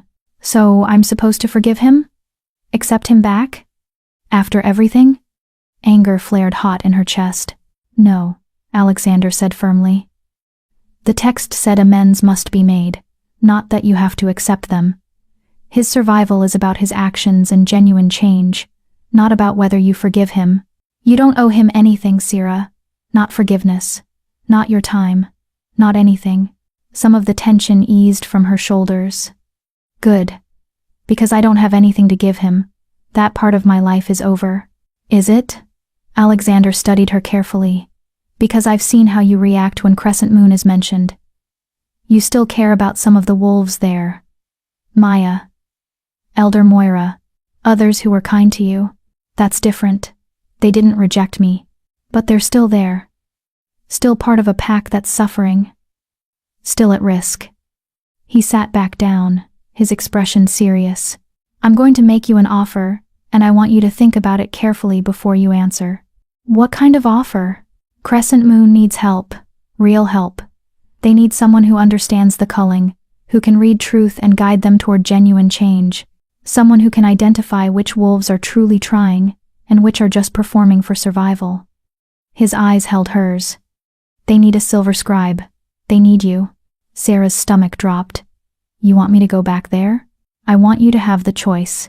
I can send you with full royal court authority, with guards and support, as my official representative. You'd help them navigate this crisis, save the ones who can be saved, and maybe, he paused, maybe find some closure with the place that hurt you so badly. Or, Sarah said slowly, I could stay here. Keep translating texts. Help you coordinate territory-wide responses. Let Crescent Moon handle their own problems. You could absolutely do that. And I wouldn't blame you. But Sarah, I've watched you these past weeks. Watched you grow stronger and more confident. Watched you claim your power. And I think part of you needs to go back there, not as the rejected Omega, but as someone who survived and thrived despite them. Not for revenge, but for your own peace. He wasn't wrong. Part of her did want to return. Want to show them what she'd become. Want to prove that rejecting her had been their loss, not hers. But another part was terrified. Terrified of walking back into that place of pain. Terrified of facing Damien and his regret. Terrified of failing the wolves who'd been kind to her. I need to think about it, she said finally. Take your time, but not too much time. The culling won't wait. Alexander stood. Rest, recover. And when you've decided, let me know. Whatever you choose, I'll support it. He left, and Sarah lay alone with her thoughts and the weight of an impossible decision. Go back and face her past, or stay and build her future. Help the pack that had rejected her, or let them face the consequences of their own choices. Forgive or move on? Sarah closed her eyes, reaching for the quiet place inside her, where the silver scribe magic lived, where truth resided, even when it was uncomfortable. And deep in that quiet place, she already knew what her answer would be. She just needed to be brave enough to say it. If Sarah's journey from rejected mate to powerful silver scribe has kept you on the edge of your seat, don't forget to subscribe. Because her hardest challenge yet, returning to the pack that rejected her to save them from the culling, is about to test everything she's become. You won't want to miss how this story ends. Chapter 11. Return to Crescent Moon. Sarah stood at the gates of Crescent Moon Pack 3 days later, dressed in royal court formal attire, deep blue robes embroidered with silver that marked her as an official representative of the Alpha King. Behind her stood 4 of Alexander's personal guard, and beside her was Cassandra, who'd insisted on coming to help manage the magical aspects of the crisis. It had been less than 2 months since she'd left this place. It felt like a lifetime. The gates opened, and Maya came running out. Sarah. She threw herself at Sarah, hugging her fiercely. Oh my God, you came. I heard you might, but I didn't believe. You actually came back. Sarah hugged her friend tightly, feeling tears prick her eyes. Couldn't let you face the culling without help. You look incredible, different, powerful. Maya pulled back, studying her. The royal court changed you. I changed me, Sarah corrected gently. The court just gave me space to do it. She gestured to her companions. This is Cassandra, energy worker from the Alpha King's personal staff. She's here to help stabilize affected wolves. And these are our guards. We're grateful you're here. Maya's expression turned serious. It's bad, Sarah. Really bad. 3 more deaths yesterday. Half the pack is terrified. And Damien. She hesitated. He's been desperate to talk to you. He's convinced that if he can just explain, if he can make you understand. I'm not here for Damien, Sarah said firmly. I'm here for the pack, for the wolves who don't deserve to die because of their leader's mistakes. She straightened her shoulders. Take me to Alpha Graham. I need to establish protocols and get to work. Maya nodded, leading them through the gates into the pack grounds. Sarah knew so well. Everything looked the same. The training fields, the pack house, the library where she'd spent so many quiet hours. But Sarah was different now, and that made everything feel foreign. Wolves stopped to stare as she passed, some with recognition and shock, others with curiosity, a few with what looked like hope. Is it true? An older wolf called out. Are you really a silver scribe? Can you help us? I'm going to try, Sarah said, her voice carrying. But I can't save everyone.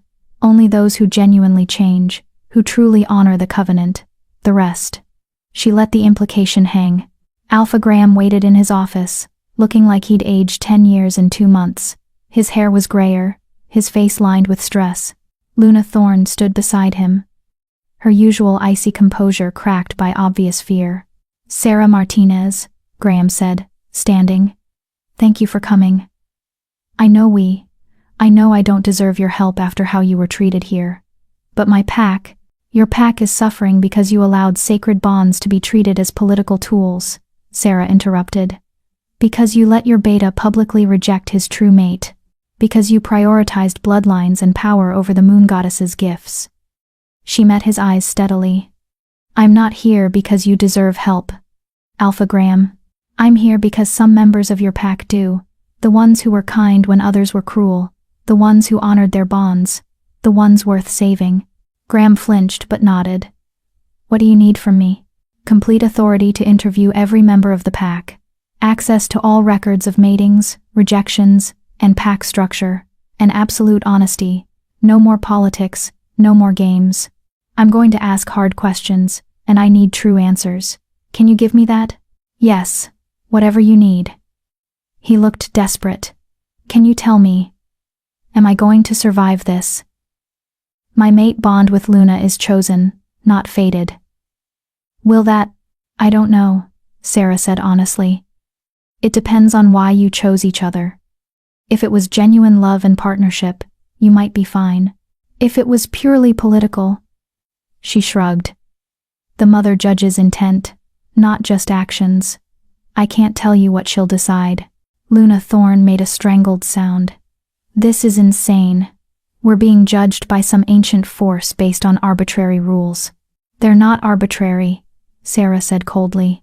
"They're about honoring sacred gifts, treating the mate bond with respect, remembering what we are and what we're meant to be. If that seems arbitrary to you, Luna Thorne, then you're exactly the kind of wolf the culling is meant to target." Silence fell like a hammer. "I'll set up in the library," Sarah said, breaking the tension. "Send wolves to me one at a time, starting with those showing symptoms. I'll assess each one, determine if they can be saved, and provide guidance. Cassandra will work with your healers to stabilize those who are salvageable, and I'll need to speak with your beta. Damien is. He's been struggling," Graham said carefully. "The guilt is eating him alive. He's barely sleeping, barely eating. All he talks about is making amends. Then he can tell me about it during his interview." Sarah's tone was flat, along with everyone else. No special treatment, no exceptions. She turned and left before Graham could respond, Maya and Cassandra following. The library felt like coming home and walking through a graveyard simultaneously. Sarah's old desk was still there, covered in papers she'd left behind. The stacks she'd organized so carefully were exactly as she remembered. But she wasn't the wolf who'd worked here anymore. "Set up here," she told Cassandra, gesturing to a reading area. "You can use this space for energy work with the affected wolves. I'll do interviews at the main desk." "How are you really feeling?" Cassandra asked quietly, watching Sarah's face. "Being back here, angry, sad, powerful." Sarah looked around the library. "This place made me small, kept me quiet and hidden. But I'm not small anymore, and I'm not hiding." "No, you're definitely not." Cassandra squeezed her shoulder. "Let's save some lives." The first wolf sent to her was an Omega named Rebecca. Sarah recognized her. She'd worked in the packhouse kitchens, had always been kind, always smiled. Now, she looked terrified and exhausted. "Tell me your situation," Sarah said gently, gesturing for Rebecca to sit. "My mate bond started weakening 3 days ago," Rebecca said, her voice shaking. "I can barely feel Thomas anymore. And my wolf. She's getting quieter, like she's fading. The healers can't figure out why. Am I going to die?" Sarah reached out with her gift, sensing the truth beneath Rebecca's fear. She felt the woman's mate bond. Faded, but not broken. Strained, but not severed. Felt her genuine love for her mate. Felt her commitment to pack and purpose. "Your bond is chosen, not faded," Sarah said. "But it's genuine. You truly love your mate, and he truly loves you. That's not what the culling is targeting. Then why is it weakening? Fear.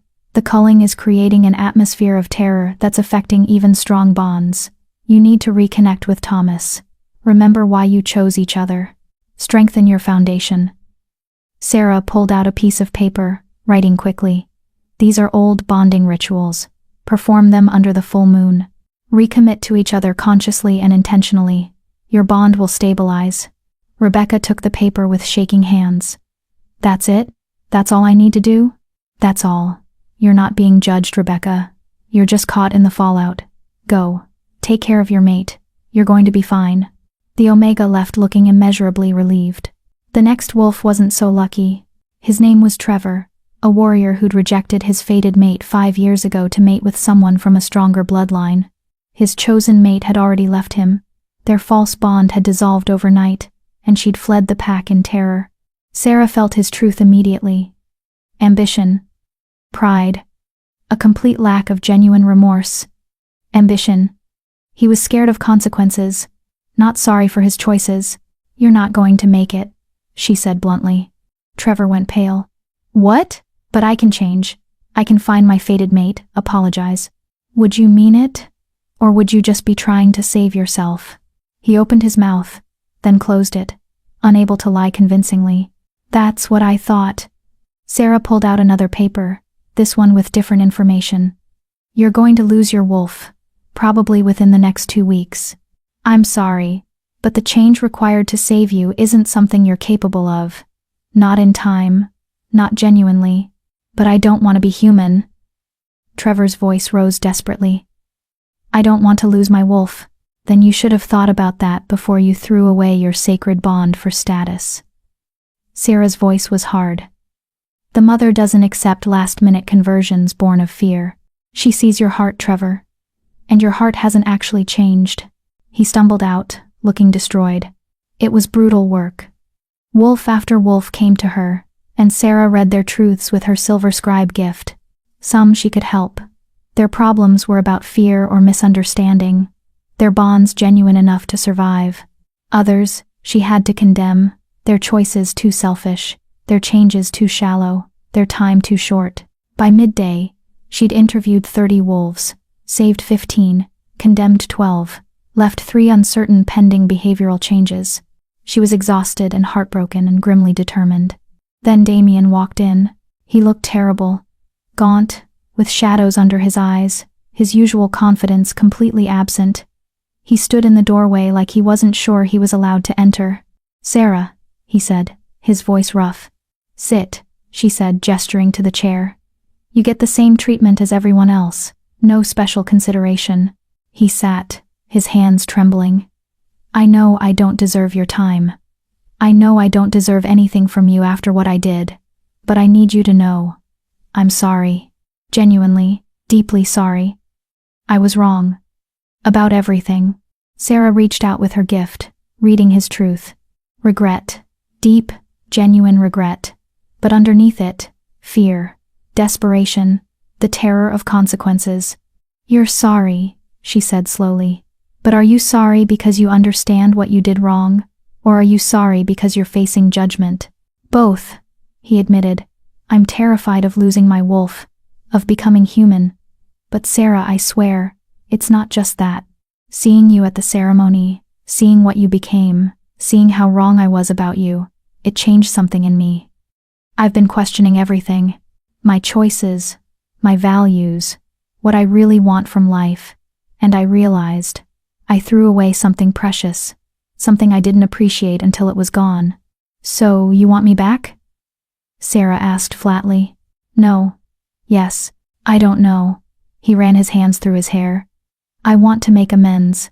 I want to fix what I broke, even if it's not fixable. I want. He met her eyes, and she saw genuine pain there.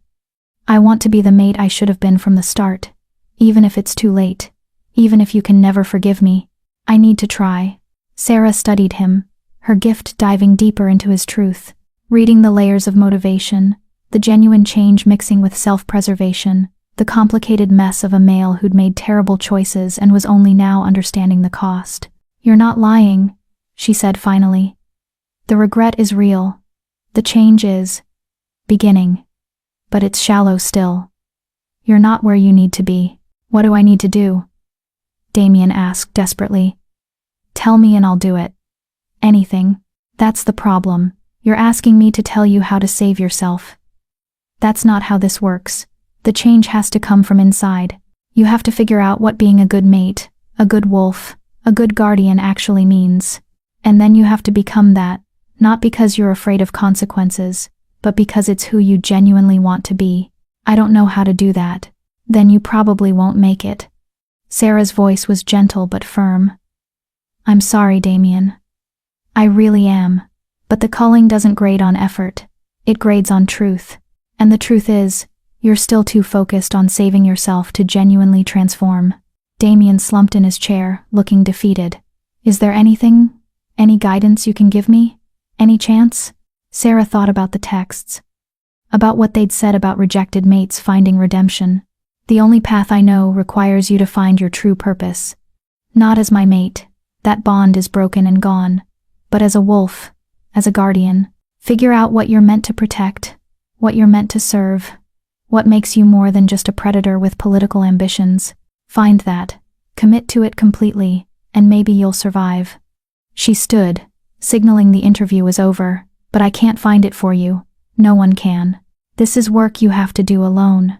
What about Isla? He asked quietly. What about the false bond I created? That's between you and her and the mother. I'm not here to referee your mating politics. Sarah moved toward the door. But Damien, for what it's worth, I hope you figure it out. I hope you survive. Not because I forgive you or want you back, but because I don't actually want to see you lose everything. Despite what you did to me, I don't wish that on anyone. Sarah. He stood, reaching toward her. She stepped back. Don't. We're done. This was your interview. You got your answers. Now leave so I can help the next wolf. He left, shoulders bowed, looking like a male carrying the weight of the world. Sarah sat back down at her desk, her hands shaking slightly. Cassandra appeared in the doorway. That looked hard. It was. Sarah took a deep breath. But necessary. He needed to hear the truth. And I needed to face him without falling apart. Did you? Fall apart? No. Sarah realized it was true. I felt sad for him, frustrated by his shallow understanding. But I didn't feel destroyed. Didn't feel like I needed him or wanted him back. Just closure, I guess. That's growth. Cassandra smiled. The old Sarah would have crumbled. The new Sarah handled it like the powerful silver scribe she is. Sarah smiled back, feeling a spark of pride. Send in the next one. We've got a lot more wolves to save. By evening, Sarah had interviewed 73 pack members. The news was grim. Less than half would survive if they couldn't make genuine changes. And of those who could be saved, many would need significant help and guidance. She was summarizing her findings for Alpha Graham when Elder Moira shuffled into the office, her ancient eyes sharp despite her frail body. The silver scribe returns, Moira said, settling into a chair uninvited. I told you that you were meant for more than this pack. You did. Sarah felt warmth toward the old wolf. Thank you. For the journal. For pushing me toward my awakening. For believing I was more than what everyone else saw. I didn't make you more. I just helped you see what was already there. Moira looked at Alpha Graham. How many will survive? Based on Sarah's assessments, maybe 40%. If they change genuinely and quickly, Graham looked devastated. More than half my pack is going to lose their wolves. Die or become human. Because of choices I allowed. Choices I encouraged. Will you survive? Moira asked bluntly. Sarah had been avoiding that question. Now she turned her gift on Graham, reading his truth properly for the first time. She saw a male who'd genuinely loved his chosen mate, who'd built a life and family with her. But she also saw ambition, political calculation, a willingness to sacrifice others' happiness for pack strength. And underneath it all, doubt. Growing doubt about whether he'd made the right choices. Maybe, Sarah said honestly. Your bond with Luna is genuine enough that it might survive. But your leadership. Alpha Graham, you've prioritized power over purpose for decades. You've allowed sacred bonds to be treated as transactions. You've forgotten what it means to be a guardian. If you want to survive as Alpha, you need to remember. Fast. And if I can't? Then you step down. Let someone who does remember take over. Save yourself by surrendering your position to someone more worthy. Graham looked at his Luna, who stared back with fear in her eyes. I'll think about it, he said finally. Don't think too long, Sarah warned. The new moon is in 5 days. That's when the first wave ends and the escalation begins. Anyone who hasn't changed by then probably won't change at all. She gathered her notes, suddenly desperate to leave this place, to return to the royal court, where she didn't have to face her past every moment. I'll be back tomorrow, she told Graham, to continue interviews and provide guidance. But I need to report to the Alpha King tonight. Let him know how bad the situation is across the territory. Graham nodded numbly, looking like a male watching his world collapse. As Sarah left with Cassandra and the guards, Maya caught up to them in the hallway. Can I walk you out? Maya asked quietly. They walked together through the twilight, past training fields where warriors practiced half-heartedly, past the pack house where wolves huddled in frightened groups. Are you going to survive this? Sarah asked her friend. I think so. My mate bond is real. My wolf is strong, and I've always tried to be honorable. Maya smiled sadly. But watching my packmates face judgment, it's horrible, Sarah. Watching wolves I've known my whole life realize they're going to lose everything. I know. But this is necessary. This is the price of forgetting what we are. They reached the gates. Maya hugged her tightly. Thank you for coming back. For trying to save us even after what this pack did to you. That's what real strength looks like. Sarah hugged her back. Take care of yourself. And Maya? When the culling is over, when things stabilize, consider leaving this pack. You deserve better than Crescent Moon. Where would I go? The royal court is always looking for strong warriors with honor. Just a thought. Maya's eyes widened. Are you recruiting me? Maybe. We'll talk after we all survive. Sarah smiled. See you tomorrow. She left Crescent Moon behind once more, heading back toward the court, toward Alexander and the war room and the mounting crisis. Behind her, her old pack faced judgment. Ahead of her, worse was coming. The first wave was ending. The escalation was about to begin, and Sarah Martinez, the rejected mate turned silver scribe, was right in the center of it all, exactly where she needed to be. I'm always thinking of you. He said it simply, honestly. Your well-being, your growth, your happiness. These past 6 months, watching you come into your full power, watching you build something meaningful, it's been the greatest privilege of my life. Sarah's breath caught. Alexander, I know what you're going to say. That I brought you here for pragmatic reasons. That our relationship started as necessity. And you're right. It did. But Sarah, it became something else. Something I didn't expect. Something I wasn't looking for but found anyway. He took her hands in his silver eyes intense and vulnerable. You're not my fated mate. The moon goddess didn't bind us together. But maybe that makes this more meaningful. Because I'm choosing you, every day, not because destiny demands it, but because you're extraordinary, and I want you in my life, as my partner, my equal, my... Alexander, Sarah interrupted gently, her heart racing. I'm choosing you too. I have been for months. I just didn't know if you felt the same way. How could I not? He laughed, the sound filled with relief and joy. You walked into my life as a broken, rejected Omega, and became the most powerful, confident, incredible woman I've ever known. You saved thousands of lives. You changed the course of our entire civilization. And through it all, you stayed kind. Stayed compassionate. Stayed yourself. He cupped her face gently. I don't need the moon goddess to tell me you're meant to be mine. I can see it. Feel it. Know it in every part of me. We'll never have a mate bond, Sarah said, needing him to understand. Never have that divine connection. We'll have something better. Something we build together. A bond of choice and trust and partnership that no one can sever because no one gave it to us. We made it ourselves. His thumb brushed her cheek.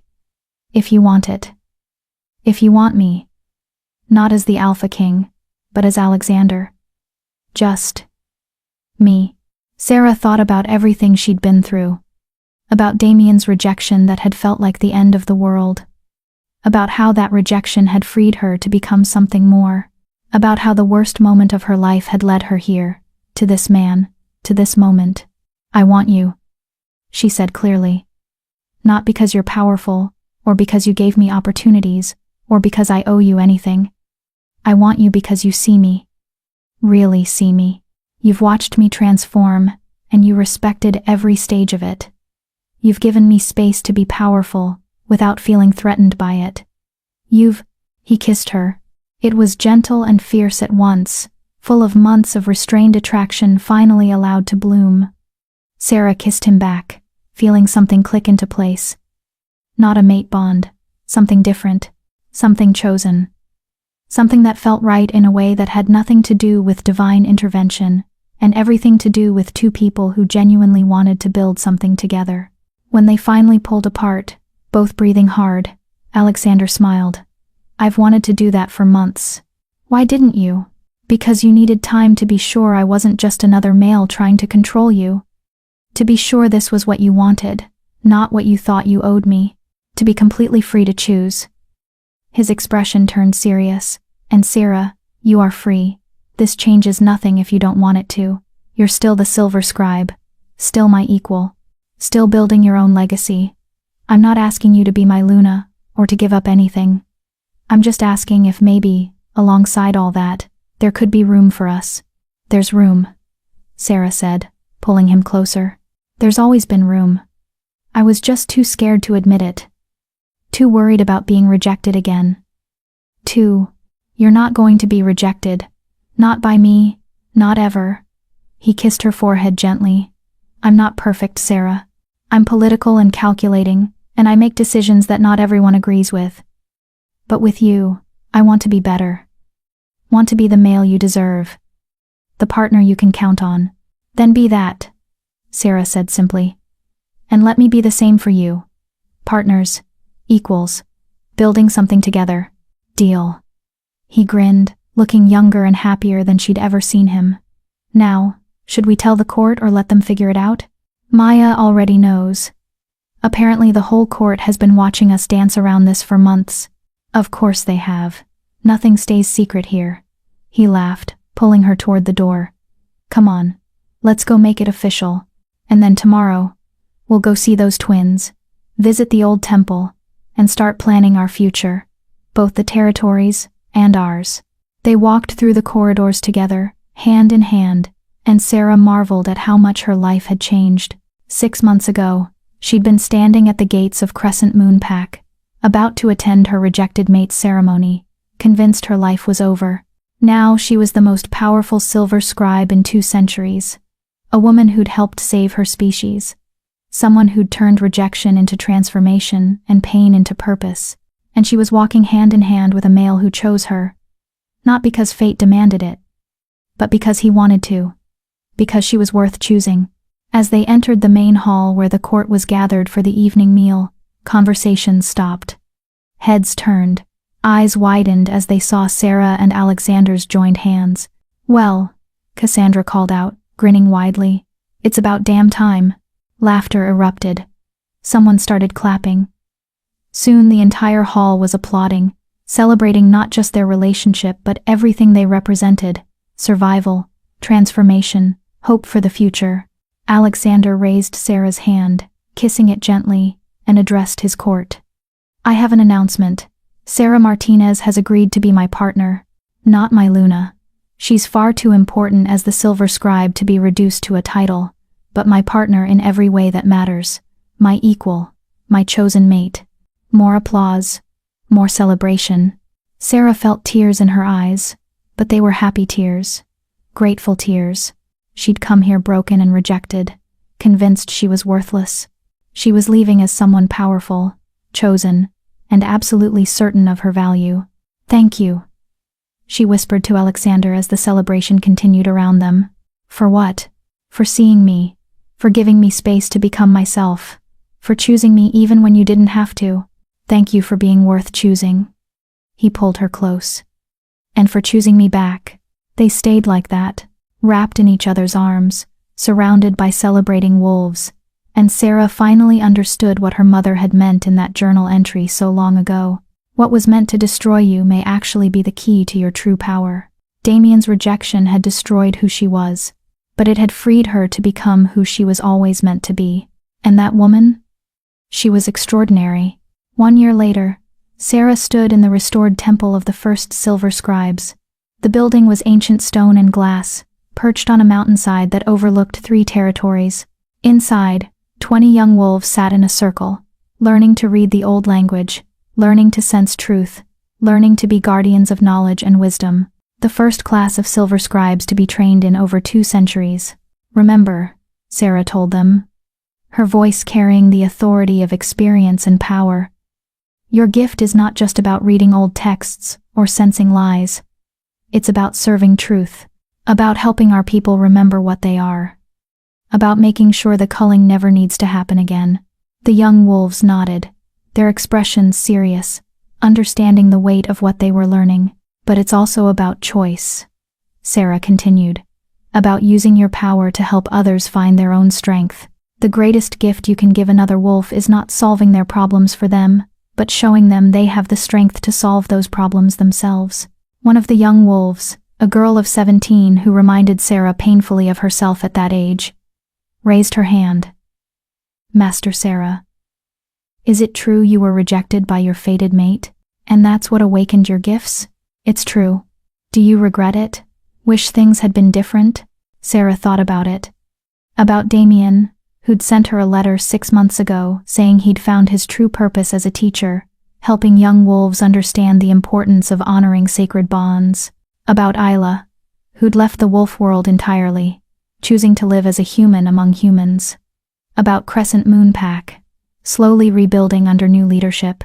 No, she said honestly. I don't regret it, because that rejection freed me to become this. To find my real purpose, to choose my own path instead of accepting the one others carved for me. She smiled at the young wolf. Sometimes the worst thing that happens to you is actually the best thing in disguise. You just can't see it at the time. The lesson ended, and Sarah dismissed her students. She stood at the temple's window, looking out at the vast landscape below, feeling at peace. There you are, Alexander said, entering the temple. He'd been in meetings all day with the council, but he always made time to find her. How were the students? Brilliant, all of them. They're going to change our world. They're going to change it because you're teaching them. He wrapped his arms around her from behind, and Sarah leaned into his warmth. I have news. The Eastern Territory Alpha wants to establish a Silver Scribe program. They're asking if you'd consider training their candidates. The program is spreading. The knowledge is spreading. We're actually doing it, making sure our people remember. You're doing it, Alexander corrected. I'm just making sure you have the resources and authority to succeed. He turned her to face him. I'm proud of you, endlessly proud. You've built something that will outlast both of us. A legacy of wisdom and truth. We built it, Sarah corrected. Together, he agreed, kissing her softly. As partners. As we'll always be. They stood in the temple as the sun set, painting the sky in shades of gold and red. Around them, the ancient stones hummed with power, with purpose, with the accumulated wisdom of generations of silver scribes. And Sarah Martinez, once rejected, once broken, once convinced she didn't matter, felt complete. She'd found her power, her purpose, her place. She'd taken the worst moment of her life and transformed it into something beautiful. She'd proven that rejection didn't define her, that worthlessness was a lie, that she'd always been extraordinary. She just needed the courage to believe it. The beta had invited his rejected mate to his mating ceremony to mock her, but she'd come with the Alpha King. And more importantly, she'd left as herself, powerful, chosen, and absolutely certain that being rejected had been the greatest gift Damien could have given her, because it freed her to become exactly who she was always meant to be. If Sarah's transformation from rejected Omega to legendary Silver Scribe inspired you, if her journey from heartbreak to power reminded you that our worst moments can become our greatest turning points, make sure you're subscribed. Because stories like hers, stories where the underdog doesn't just survive but thrives spectacularly, are what we're all about. Hit that subscribe button and join the thousands who believe that rejection is just redirection towards something better. Sarah's story is complete, but there are so many more stories of transformation, vindication, and triumph waiting to be told. Don't miss them.